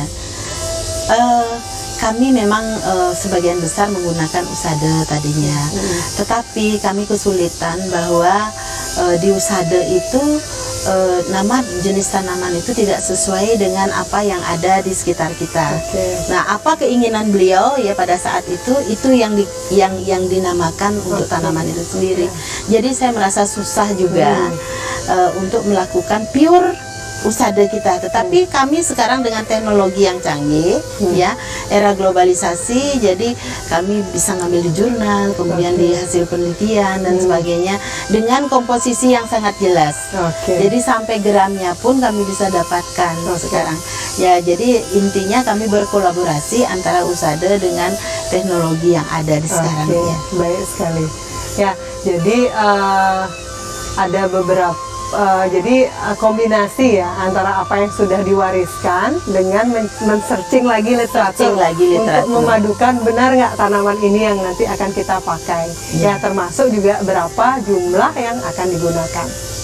Oke Bu, kita lanjut. Jadi seperti yang kita tahu, salah satu kendala untuk penggunaan obat tradisional adalah rasanya yang mungkin kurang enak nih, sama nanti bentuk tampilannya. Nah, menurut Ibu bagaimana cara mengatasi hal tersebut? Memang kalau dari segi rasa, apalagi itu Simplesia yang kita rebus misalnya, itu pasti ada rasa tengik, rasa pahit, ya. Kemudian biasanya kita tambahkan beberapa madu misalnya, kemudian kita kalau mau kecut kita tambah lemon, garam dan sebagainya. Kita bisa mix dengan madu rasanya manis, kemudian dan semua bermanfaat untuk dikonsumsi. Nah, kemudian untuk aroma juga begitu. Kalau pure dia tidak kita memberikan aroma, itu aromanya kurang bagus. Aromanya natural banget. Tapi itu yang justru digemari dengan bule-bule. Jadi ya, tapi kami juga karena bukan pangsa pasar kita luar negeri saja, ada dalam negeri, maka kita tambahkan essential oil. Tapi essential oil itu pun kita kerjakan setempat di sini. Ya, kita mengerjakan essential oil yang natural, kita campurkan dengan tepung-tepung ataupun scrub, misalnya boreh. Kalau boreh pure dari angat-angat itu sendiri sudah mengeluarkan aroma. Terutama untuk minyak dan sebagainya. Ya. Berarti semua bikin di sini Bu ya. Ya, terus berarti sudah ada produk ya. Produknya Sudah ada apa produk. saja Bu? Selain yang tadi untuk minum, kemudian kita dengar tadi ada boreh ya. Boreh, ya. Jadi ada scrub, boreh, ada minyak. Yang terakhir sekarang kami sedang lomba nih, ya ke tingkat provinsi dan nasional. Itu teknologi tepat guna khusus tentang teknologi apa yang kami lakukan terakhir ini. Nah, kemarin saya sempat sakit, kemudian terus saya nggak bisa jalan selama sebulan. Di sana terbersit pikiran saya untuk memperbaiki fungsi saraf. Nah, saraf kita seperti Ibu tahu bahwa saraf kita itu ada di telapak tangan, telapak kaki. Kemudian kami oleskan minyak itu ya di telapak tangan, telapak kaki, kemudian bagian yang sakit sedikit. Selama 1 bulan itu kami sudah berangsur-angsur bisa jalan seperti sekarang. Itu inovasi kami. Jadi semua jenis tanaman, termasuk isindrong ya. Jadi semua tanaman yang ada biji-bijian, buah-buahan, bunga-bunga, kami masukkan di sana, umbi-umbian dan sebagainya. Kemudian yang dominan dedaunan yang mempunyai perbaikan fungsi saraf, misalnya Centella asiatica, kemudian ada daun saraf, kemudian ada sekarang yang lagi ngetren itu apa namanya apa namanya janda bolong jadi janda bolong itu menambah aprodiak pada menambah stamina pada diri kita. Jadi perbaikan saraf, ada perbaikan saraf. Berarti kalau yang daun memang fungsinya langsung ke saraf, kalau yang tadi buah-buahan dan umbi itu nanti fungsinya untuk itu untuk memperbaiki stimulan tubuh, kemudian terus memperbaiki sirkulasi darah, kemudian memberikan nutrisi. Kalau boleh tahu buahnya apa aja Bu? Mungkin satu ada buah boni, kemudian terus ada apa namanya mahkota dewa, ada dewan daru, ada banyak lagi buah-buahan yang langka-langka ya, ada boni, ada jelengket, ya munda, itu semua kami masukkan biji-bijiannya ke sana. Menarik sekali ya. Saya juga sempat nonton beberapa video gitu ya dari CNN, dari luar negeri dah tentang bagaimana pengobatan tradisional di Puri Damai gitu. Kalau boleh tahu pasien yang paling banyak datang dengan keluhan apa Bu? Kami di sini spesifik kanker. Spesifik untuk kanker. Kanker, cancer, tapi tidak menutup kemungkinan bagi yang lain. Dan yang terakhir di sini kan banyak yang jalannya seumur kami itu yang lansia gini tertatih-tatih sedikit, itu kami berikan sedikit selain juga ramuan yang secara oral dia konsumsi, juga kami berikan olesan minyak. Ya, minyak perbaikan saraf. Itu namanya minyak isindrong, luar biasa. Iya, kami sedang lombakan Astungkara, nanti tingkat nasional kami mendapatkan juga berkah menang ya. Karena jadi adalah membantu orang. Jadi ibu bapak juga dari farmasi mohon diteliti kok bisa begitu gitu ya. Ya jadi sudah tadi ya paling banyak itu cancer, tapi ada juga yang lainnya seperti yang video yang kita tonton tadi. Selama ini apa namanya Bu, ada feedback nggak dari pasiennya? Bagaimana apa namanya feedback mereka tentang pengobatan? Bagaimana hasilnya gitu, ada Bu? Memang mereka feedbacknya begini, mereka sudah rasakan ada perbaikan, mereka menginformasikan kepada teman-teman, jadi lebih banyak lah walaupun zaman pandemi. Sekarang saya tidak bisa mengelompokkan mereka datang tiap hari apa, tapi masih online. Ya, apakah pakai jadwal, jadi dia nelpon dulu kira-kira jadwalnya kapan mereka datang. Kalau dulu hari Sabtu, hari Minggu mereka datang, jadi semua sekarang kan nggak boleh karena protokol kesehatan harus kita laksanakan juga. Iya Bu. Kalau saya lihat sekeliling juga, kita sempat keliling tadi ya, take video beberapa. Ini kalau kita umpamakan supermarket, ini one stop shopping ya. Jadi ada nanam gitu ya, kemudian nanti metik gitu, kita olah sendiri, bikin produk, kemudian kita langsung aplikasikan. Nah, ini sebenarnya adalah kalau saya lihat juga wahana yang sangat baik untuk edukasi, Bu. Tadi juga sudah dijelaskan, mungkin di video ada beberapa kerjasama dengan institusi ya pendidikan khususnya. Mungkin yang saya tanyakan, apa harapan Ibu gitu ya, khususnya untuk institusi pendidikan yang memang concern di bidang kesehatan. Harapan saya mungkin ada kerjasama yang lebih direkatkan antara institusi yang terkait dengan kesehatan, misalnya farmasi, biologi. Sekarang sih sudah dari fakultas farmasi, kemudian terus dari biologi, kemudian dari Undira khususnya. Kami juga melaksanakan edukasi ke lapangan, ya, kemudian mereka yang melanjutkan kira-kira cocoknya apa di sana di wilayah itu. Nah, baru kami edukasi lagi ke arah yang pengemasan, kemudian pembuatan produk dan sebagainya. Kita laksanakan kegiatan itu dari A sampai Z, dari hulu ke hilir. Ya, jadi harapan kami baik itu pemerintah maupun institusi biar lebih meningkatkan kebersamaan pengembangan pengobatan tradisional secara holistik. Oke, jadi memang harus ada kolaborasi ya menurut Ibu itu dari baik dari sivitas akademika, kemudian stakeholder dan kemudian pemerintah juga ya, untuk mengatur kemudian menaungi ya pemanfaat obat tradisional, khususnya kalau pemerintah juga di bidang regulasi di universitas adalah untuk memaksimalkan pembuatan produk dan sebagainya, dan penelitian khususnya. Penelitian juga untuk obat-obat tradisional yang ada ya. Oke, Bu, menurut Ibu nih, di bayangan Ibu kan sudah tingkat nasional, internasional, bagaimana sih sebenarnya potensi perkembangan obat tradisional kita ke depannya? Khususnya untuk Bali dan Indonesia, karena kan daerah tropis, jadi keanekaragaman hayati dari keperluan dari obat tradisional itu paling kaya. Luar biasa sebenarnya, terutama Bali, karena antara budaya dan keperluan upakara, apa yang diperlukan untuk upakara itu yang kita perlukan untuk obat. Jadi mereka saling-saling melestarikan. Ya, sehingga saya sendiri membuat kelompok-kelompok di seluruh Bali, ya, kelompok-kelompok tani yang terkait dengan herbal. Itu kami tidak pernah disusahkan oleh Simplesia yang ada. Apapun yang kami perlukan, kami tinggal telepon, kemudian kelompok kami yang membawakan. Ya, ada memang beberapa jenis yang tidak ada di Bali, baru kami dapatkan di luar daerah. Ya. Berarti potensinya sangat besar ya.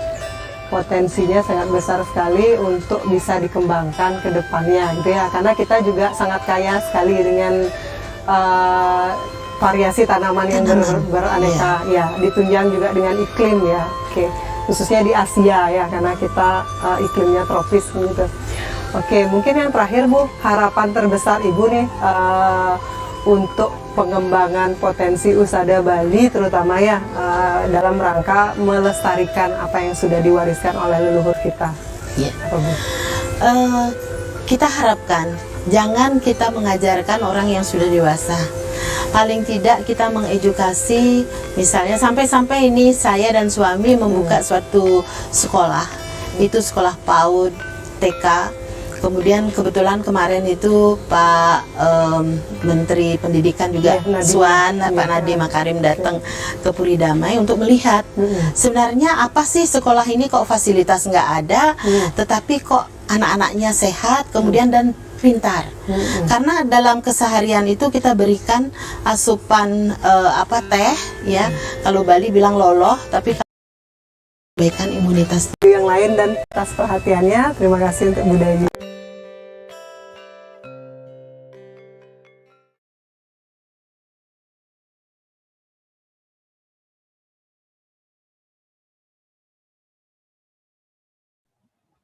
Okay, it's the end of the lecture of today. Now we going to the last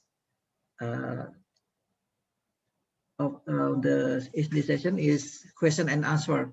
So all participants now have a possibility to send the answer to Professor Sudarsono and Professor Bodeker. You can answer directly just or by chat.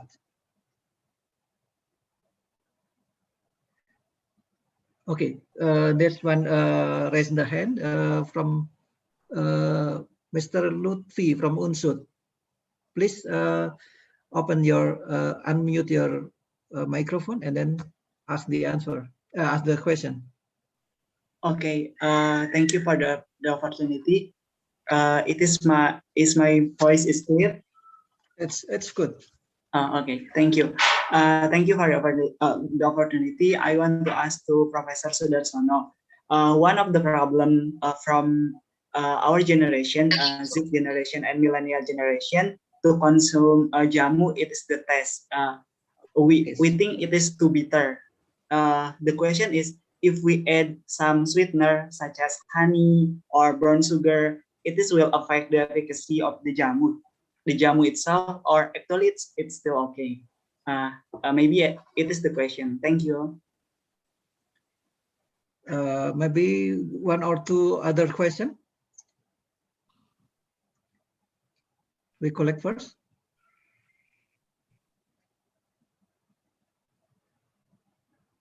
If not yet any question, I want to address a question to Professor Bodeker. I'm sorry. You just gave a lecture about the what's it called, the philosophy of the healing of ethnomedicine in China and in India and etc. I have what is called is there any correlation of the traditional philosophy of healing and the modern medicine philosophy? Okay, maybe there's two questions first. First to Professor Sudarsono to answer the question. Sure. From Mr. Lutfi. Yeah, thank you for Mr. Lutfi. You have asked me to about the honey, yeah, honey. Yeah, the adding of honey or sweetener to the sweetener to the jamu. Yeah. Usually the seller is add honey. Honey. Not the sweetener. Not the sweetener. The honey is the natural. That is not no problem. Okay. Is there any other method to reduce the bitterness beside the sweetener, Professor? The bitterness can top with kunyit. Yeah. Adding the sambiloto or with kunyit. That's the bitter taste is slower or lower. Reduce, yeah. Okay. Okay, thank you. I think maybe for this time it's enough, Professor. And then maybe from Professor Bodeker. Yes, Professor. Your very good question. Are there philosophical common grounds between the traditional medical systems and modern medicine? Yeah. It's often been pointed out that traditional medical systems of the world have more in common with one another. That's Asia, Africa, the Americas, etc. More in common with one another than any of them have with modern medicine. So the question we can ask is, have they all got it wrong together? Probably not. Probably not. And so we get back to a fundamental point in science, that absence of evidence is not evidence of absence. And so because we don't have evidence for the validity of the theoretical constructs not the pharmacological activities, but the theoretical constructs of traditional medicine, does not mean that evidence cannot be found. What it means is we haven't looked.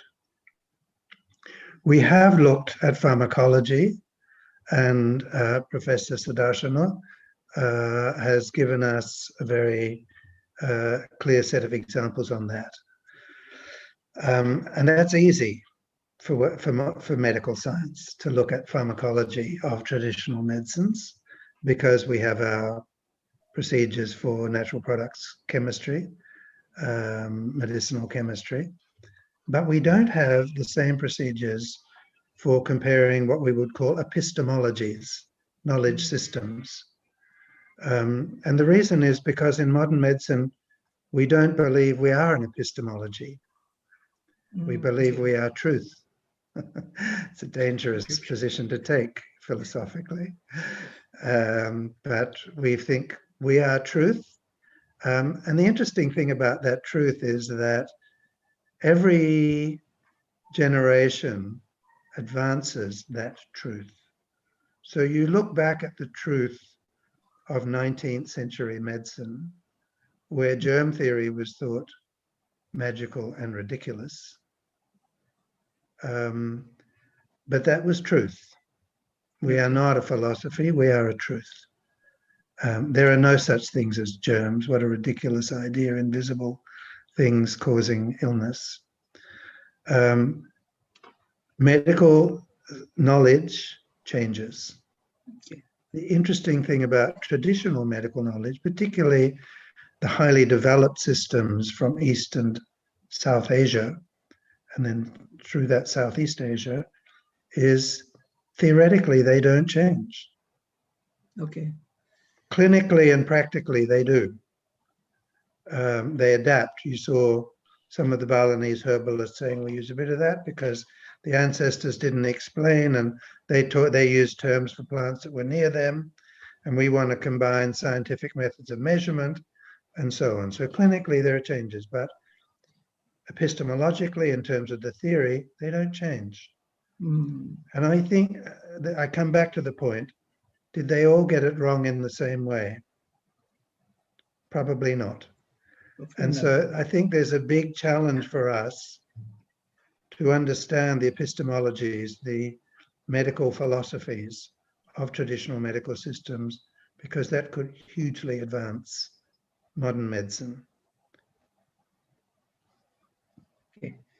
What do you think, Professor? Does that satisfy your question? Maybe have another opinion about this question, the correlation of traditional medicine and modern medicine. I think it's the correlation is increasingly there on clinical outcomes. Yeah, I agree with you, Professor. Huge body of evidence. Okay. But in terms of prediction based on theory, we haven't looked very closely at that. Okay, so the answer is maybe at this moment it's the correlation. It's it's still unclear, but maybe in the future, maybe we can see the correlation of this.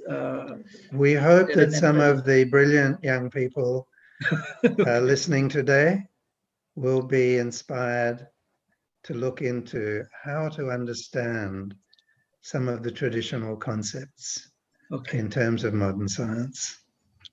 Okay, thank you very much, Professor. Okay, maybe in to the participant, maybe there is another question.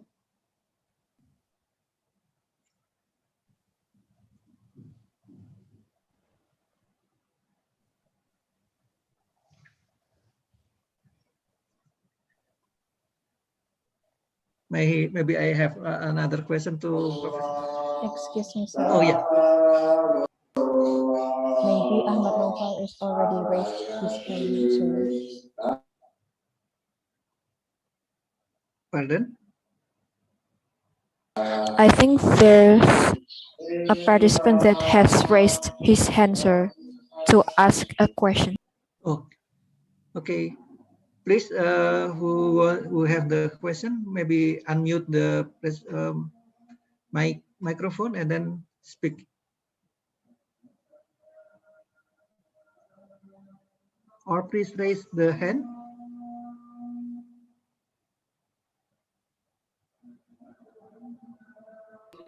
Okay, so let me ask a question because the previous participant is, I think it's not ready. Okay.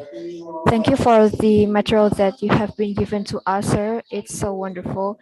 And my question is, as I know that many herbal medicine sellers, I mean jamu sellers, find the difficulty that the period of consumption of herbal medicine only lasts in days, maybe 1 week or even 2 days. What steps can be taken to maintain the durability of herbal medicine, but not reduce the essence of herbal medicine? Is there any related research or scientific method that can solve this difficulty? And before I end my question, let me introduce myself. My name is Dia Jeng from Diponegoro University, Semarang. Thank you. Okay, thank you, Diajeng. Maybe in the next is Ahmad Naufal, please. Okay, am I audible? Yeah, okay, audible.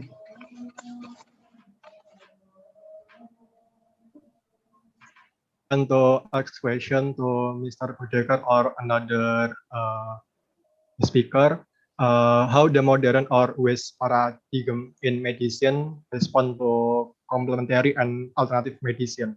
Like is complementary and alternative medicine disrupt the modern medicine system, so the government must regulate it strictly with rigid regulation, etc.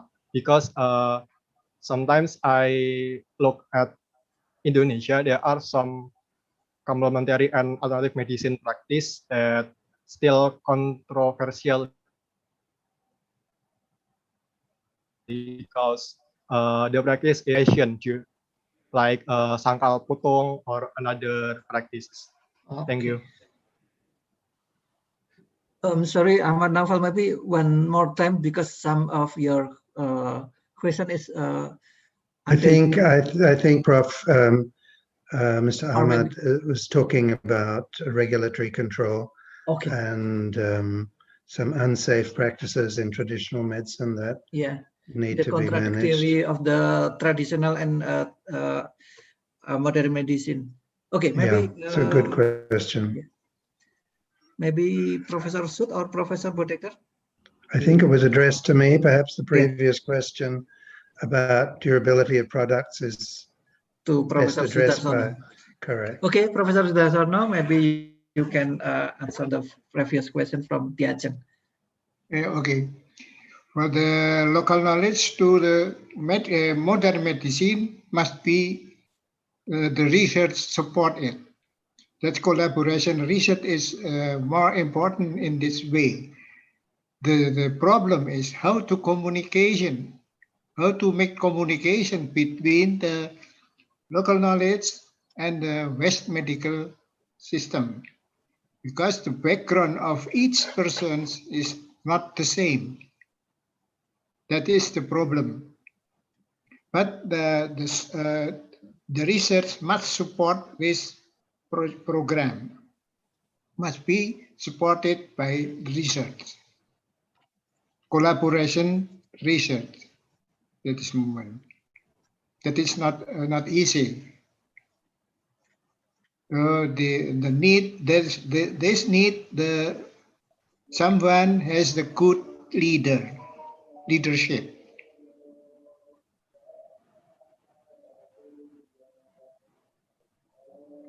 And the bitter taste for the local knowledge is important also.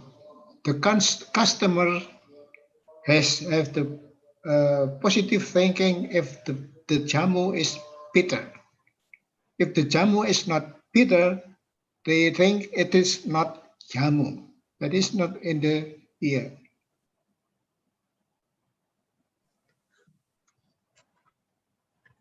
Okay. Very good analogy, Professor. If not bitter, and then no efficacy, right, Professor? That is for the brain customer. Okay. Okay, thank you.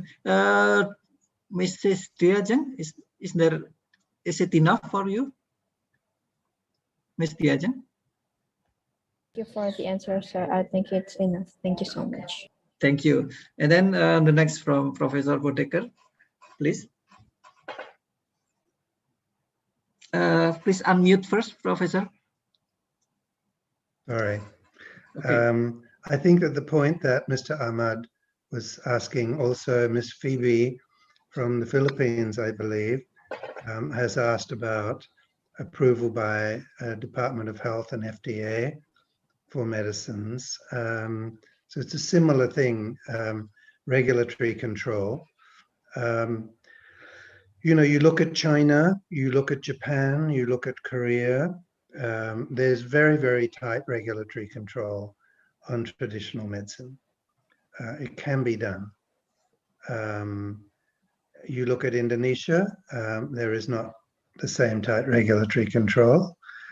Taiwan, I know we have people here from Taiwan, also very tight regulatory control. Other parts of Asia as well. India is working towards that. They have a whole ministry of Ayurveda, Yoga, Unani, Siddha, Homeopathy, Ayush. But it's a tough thing because if you've got a big population and a widely dispersed population, you want those people to be offering health services.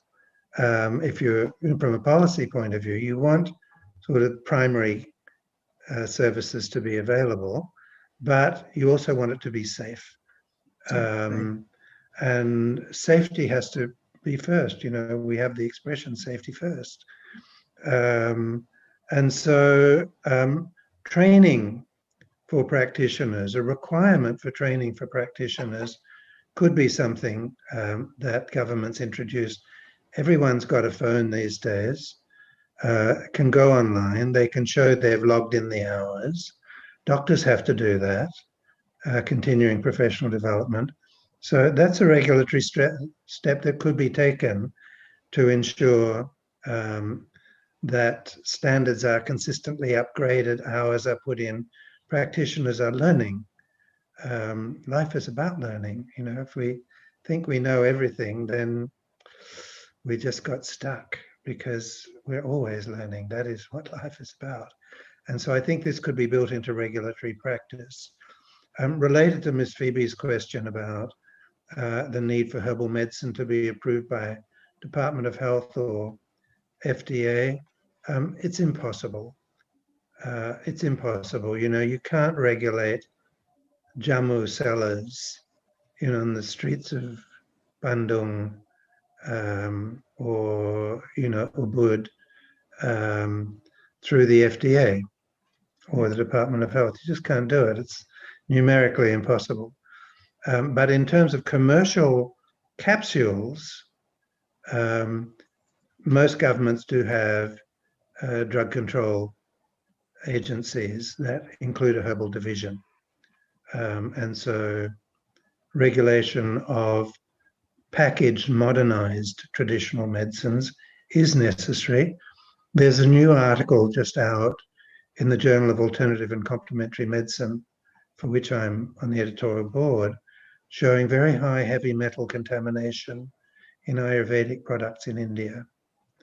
So you have to be careful. I will share that article with Ms. Saras, who can share it with you all.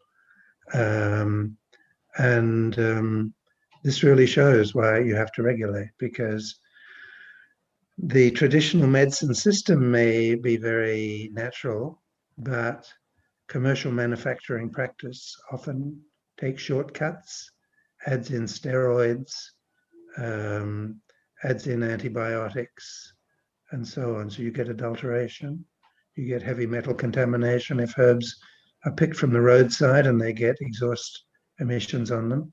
So there are quality control issues that are very important that have to be regulated.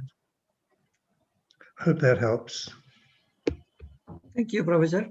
Mr. Naufal, is it satisfying for you, or are you have another question?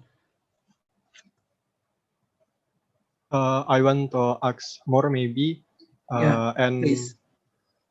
how we can keep sure the unregulated practices is safe for the people and the patient. I think we as pharmacists must have some strategy to keep the people safe. Thank you. To whom you address the question?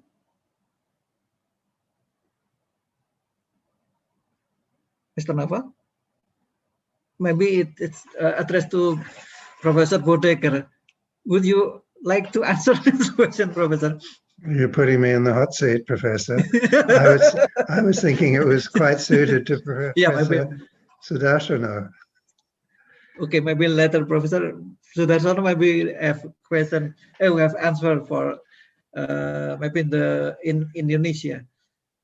Okay, so a global picture of can pharmacists. I guess that Mr. Ahmad might be studying pharmacy or pharmacology and is wondering what pharmacists can do about this. Well, obviously, pharmacists only would sell regulated products. You know, if it's got a seal on it that says government approved, you sell it. If it doesn't, you don't. And if people come in and ask you for advice,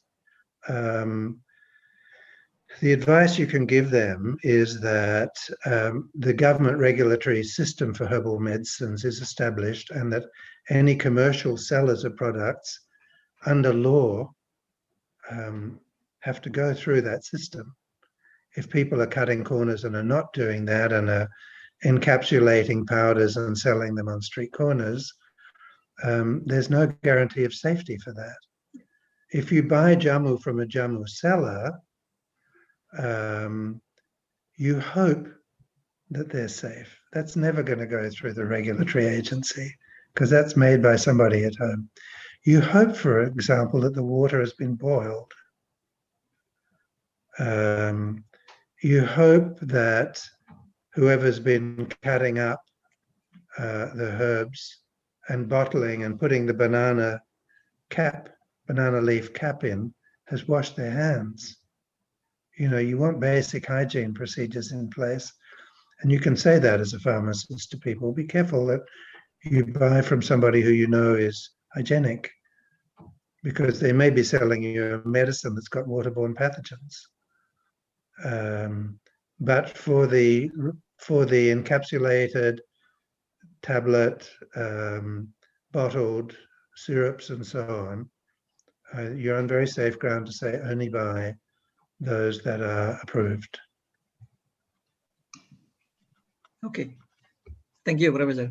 Maybe Professor Sudarsono have some answer, maybe in jamu. I would like to Jakarta. speak in Indonesian ya.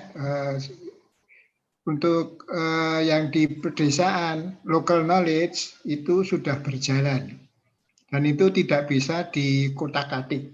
Jadi mereka sudah mempunyai pasar tersendiri, yaitu masyarakat sekitar. Jadi mereka tidak mempermasalahkan untuk apakah itu higienis, apakah itu bermanfaat. Mereka tidak mempermasalahkan itu. Tetapi kita yang melihat itu supaya tidak punah, itu harus ada collaboration research-nya. Jadi yang ada di lapangan itu biar berjalan, kemudian itu dikombin dengan yang ada di puskesmas desa. Jadi nanti akan kelihatan, oh ini sakitnya misalnya sakit pegelinu, kemudian dilihat di laboratorium klinik. Di laboratorium itu nanti kelihatan, oh ini asam uratnya tinggi misalnya. Nah, itu ada kedekatan dengan yang ada di lapangan. Jadi mulai dari situ nanti yang di daerah itu tetap bisa berjalan terus karena memang sudah berjalan sejak lama. Tapi kita mendekati tidak mempengaruhi mereka. Mereka tetap berjalan, tapi kita ingin membuktikan apakah benar itu diagnosisnya. Itu saya kira di situ. Oke, may I translate this to English, Professor? Oh, silakan. Okay. I try to translate the answer from Professor Sudarsono. And there is what is called, the experience in rural area. They use the jamu as is. So because this is a traditional knowledge, so we cannot change this. And the people in rural area, they normally just believe to the seller of the jamu. So that's the reality. Yeah. But on another hand, we are as pharmacists, we also do something for this. So we make a research and also scientification approach of the jamu in rural area. I hope it's correct translation from for the answer of Professor Sudarsono, or maybe another. Okay, I think there is one more question in chat. So this is a question from Thao Tran from Vietnam. I have a question. I heard in the video that the plant shouldn't be dry under the sunlight because it might damage plant tissue. We should train them in a heating drying machine instead. Can I ask why the sunlight does damage to the plant tissue? Because plant is grown in the nature, it's almost impossible to avoid sunlight. Thank you. Maybe Professor Sudarsono will you willing to answer this? Prinsipnya seperti tadi. Jadi kalau sudah di lapangan itu apa yang dia dikerjakan itu tidak boleh diganggu gugat. Kalau kita mau meningkatkan itu nanti ke herbal terstandar atau yang mana itu harus pakai yang quality assurance pakai. Oke, kalau memang semua ya kalau dipanaskan itu semua zat aktifnya sudah tidak berfungsi lagi. Maaf Pak Sud, mungkin pertanyaan kalau itu apakah merusak jaringan tumbuhan? Kenapa bisa merusak jaringan tumbuhan? Jaringannya enggak rusak, cuman kandungannya yang rusak. Oke, thank you. Antioksidannya yang enggak ada. Karena prinsipnya medicinal plant itu antioksidan, active substances yang dibutuhkan. Okay, thank you, Professor. So I translate to others. The answer from Professor Sudarsono is that the damage from the plant is not the plant tissue. Actually, the damage is go to the substances, the active substances in the plant or tissue. So it's not directly the what is it called? It's not so correctly, but the damage thing it's beneath of the plant, the active compound who responsible to the activity of this jamu. Okay, maybe may I make a comment? Okay, Mr. please, Chairman, thank Professor. you. I understand this question from Vietnam, from Thao, because I've been in some of the Buddhist monasteries in Vietnam and seen large sheets laid out with herbs drying in the sun. And this is part of a monastic herbal medicine service that was established by a Buddhist monk several centuries ago, Lehu Truc. This was where the monasteries provided herbal medical services and traditional Vietnamese medicine, Thuc Nam, Thuc Bac, it's called in Vietnamese, to the local people. And the local people would pick the herbs and they would bring them to the monastery, and they still do in parts of Vietnam. And these are dried on large sheets in the temple courtyard in the sun. Okay. And then the herbs are provided and the monks prepare them and they give free medicine to the local community. And so this is established practice in parts of rural Vietnam. And that, I think, is where the question is coming from. And this is effective medicine as well. Thank you. Thank you very much for the. Pak Yosi, saya mau nambahi, kalau yang dikeringkan itu masih dalam keadaan utuh, itu kurang tidak bermasalah. Kalau dia sudah dirajang, diserbuk, itu yang membuat banyak yang antioksidannya hilang. Okay, thank you. Jadi dalam keadaan utuh tidak masalah. There is additional answer from Professor Sudarsono that for the intake part of plant, if it dried under the sun, it's no problem. It's not make a damage. But if it's in the smallest part, or it's become damage the active compound. For example, for antioxidant activity, it's decay because of this under sunlight exposure. Okay, thank you. I think the time it's run out, so maybe this is the end of this panel. So the final conclusion of this is the traditional healing, it's having a lot of philosophy beneath the practice of the traditional medicine. So, but there is maybe different from the traditional philosophy of healing with the modern of medicine. But this can be working together. Maybe someday we can know or we can understand each other, the correlation of the traditional medicine and modern medicine. I think this is the final. Thank you very much. Thank you for your kindness, Professor Sudarsono and Professor Bodekar, to share the knowledge, experience that it's opened our mind now. Thank you very much.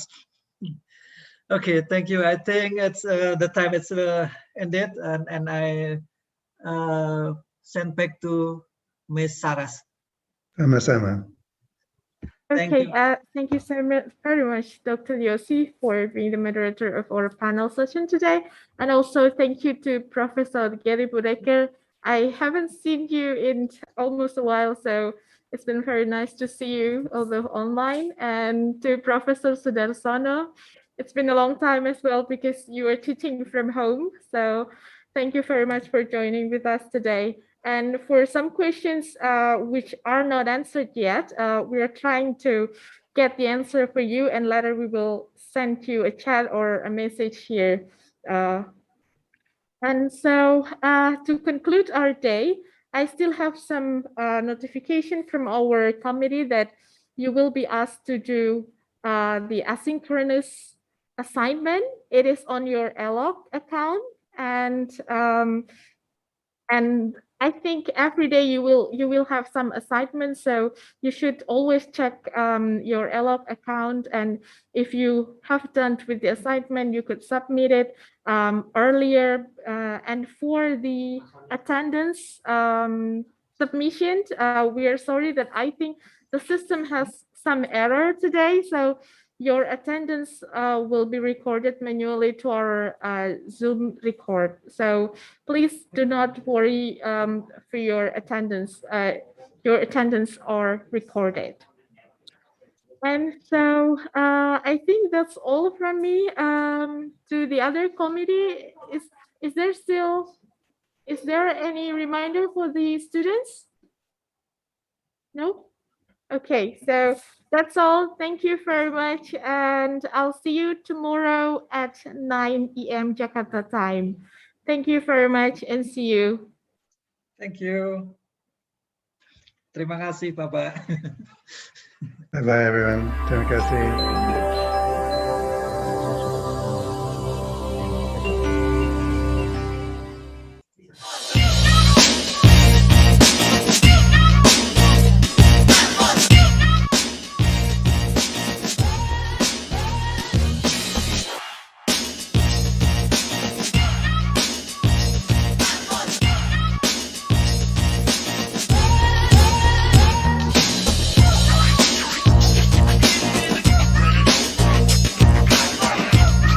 Really would recommend this to anyone. It was just an amazing experience. Definitely recommend this. And I'm learning things that I've never even heard about it.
would recommend this to anyone. It was just an amazing experience. Definitely recommend this. And I'm learning things that I've never even heard about it.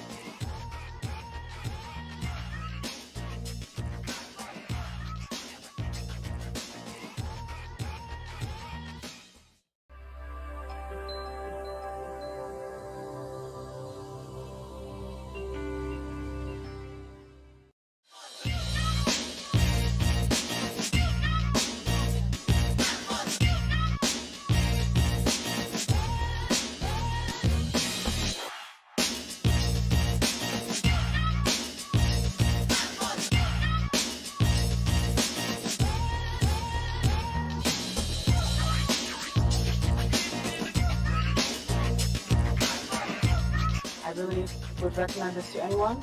it was just an amazing experience. Definitely recommend this. And I'm learning things that I've never even heard about it.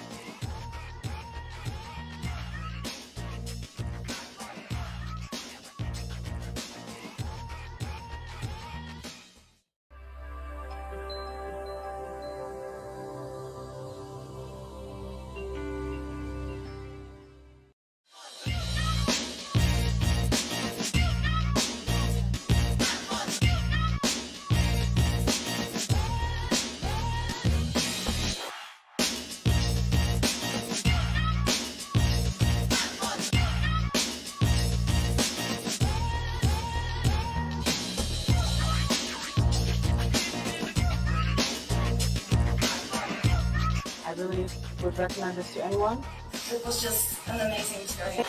Definitely recommend this. And I'm learning things that I've never even heard about it.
Excuse me, is there any committee here?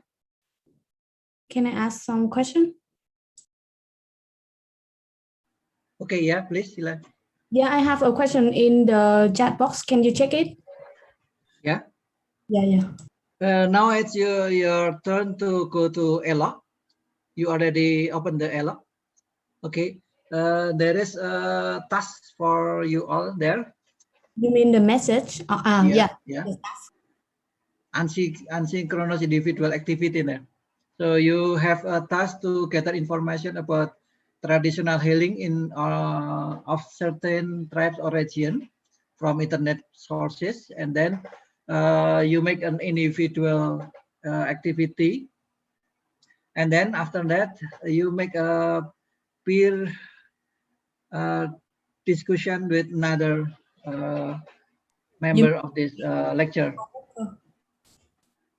You mean that I have to do this the assignment of day one, and then you, after this finish, then you upload to Ella again, and then we will discuss this for tomorrow. Yeah. What about the group? I saw it in the message. What? Yeah, it's a group to make a small discussion between you all and in the one group. So when you are finished, when you finish your own math, what is it called, information, and then you share with another from your groups. Okay, thank you. Welcome. Okay, thank you.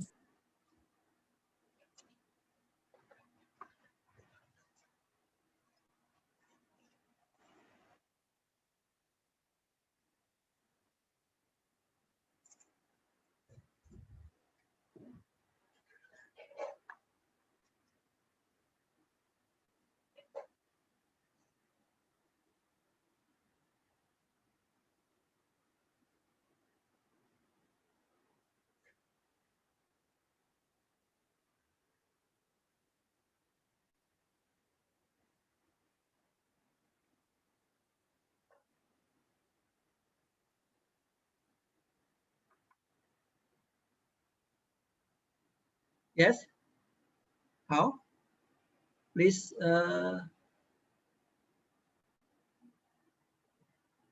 Please speak if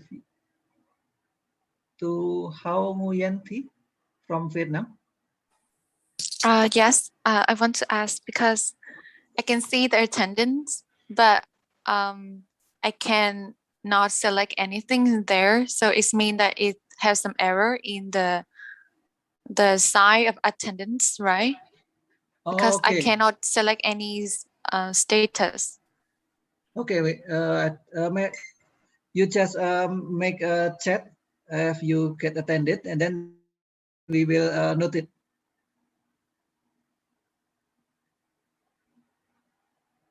Yes. Okay, you can chat your problems, and then we will note your problems.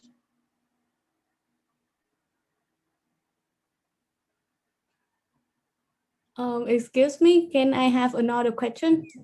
Yeah, please. Yeah. So in the schedule, I saw that from 12 to 18 p.m. Yeah, I saw that there is a speaker moderator is responsible for discussion session, and yeah, and they are able to explain about certain traditional healing. So what is that for? I mean, I don't. Yo, I mean, how can I communicate with the moderator as the schedule says? Sorry, I don't know it. Okay, I should ask this to the committee now. One moment, please. Okay, yeah, well, just do your job.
you.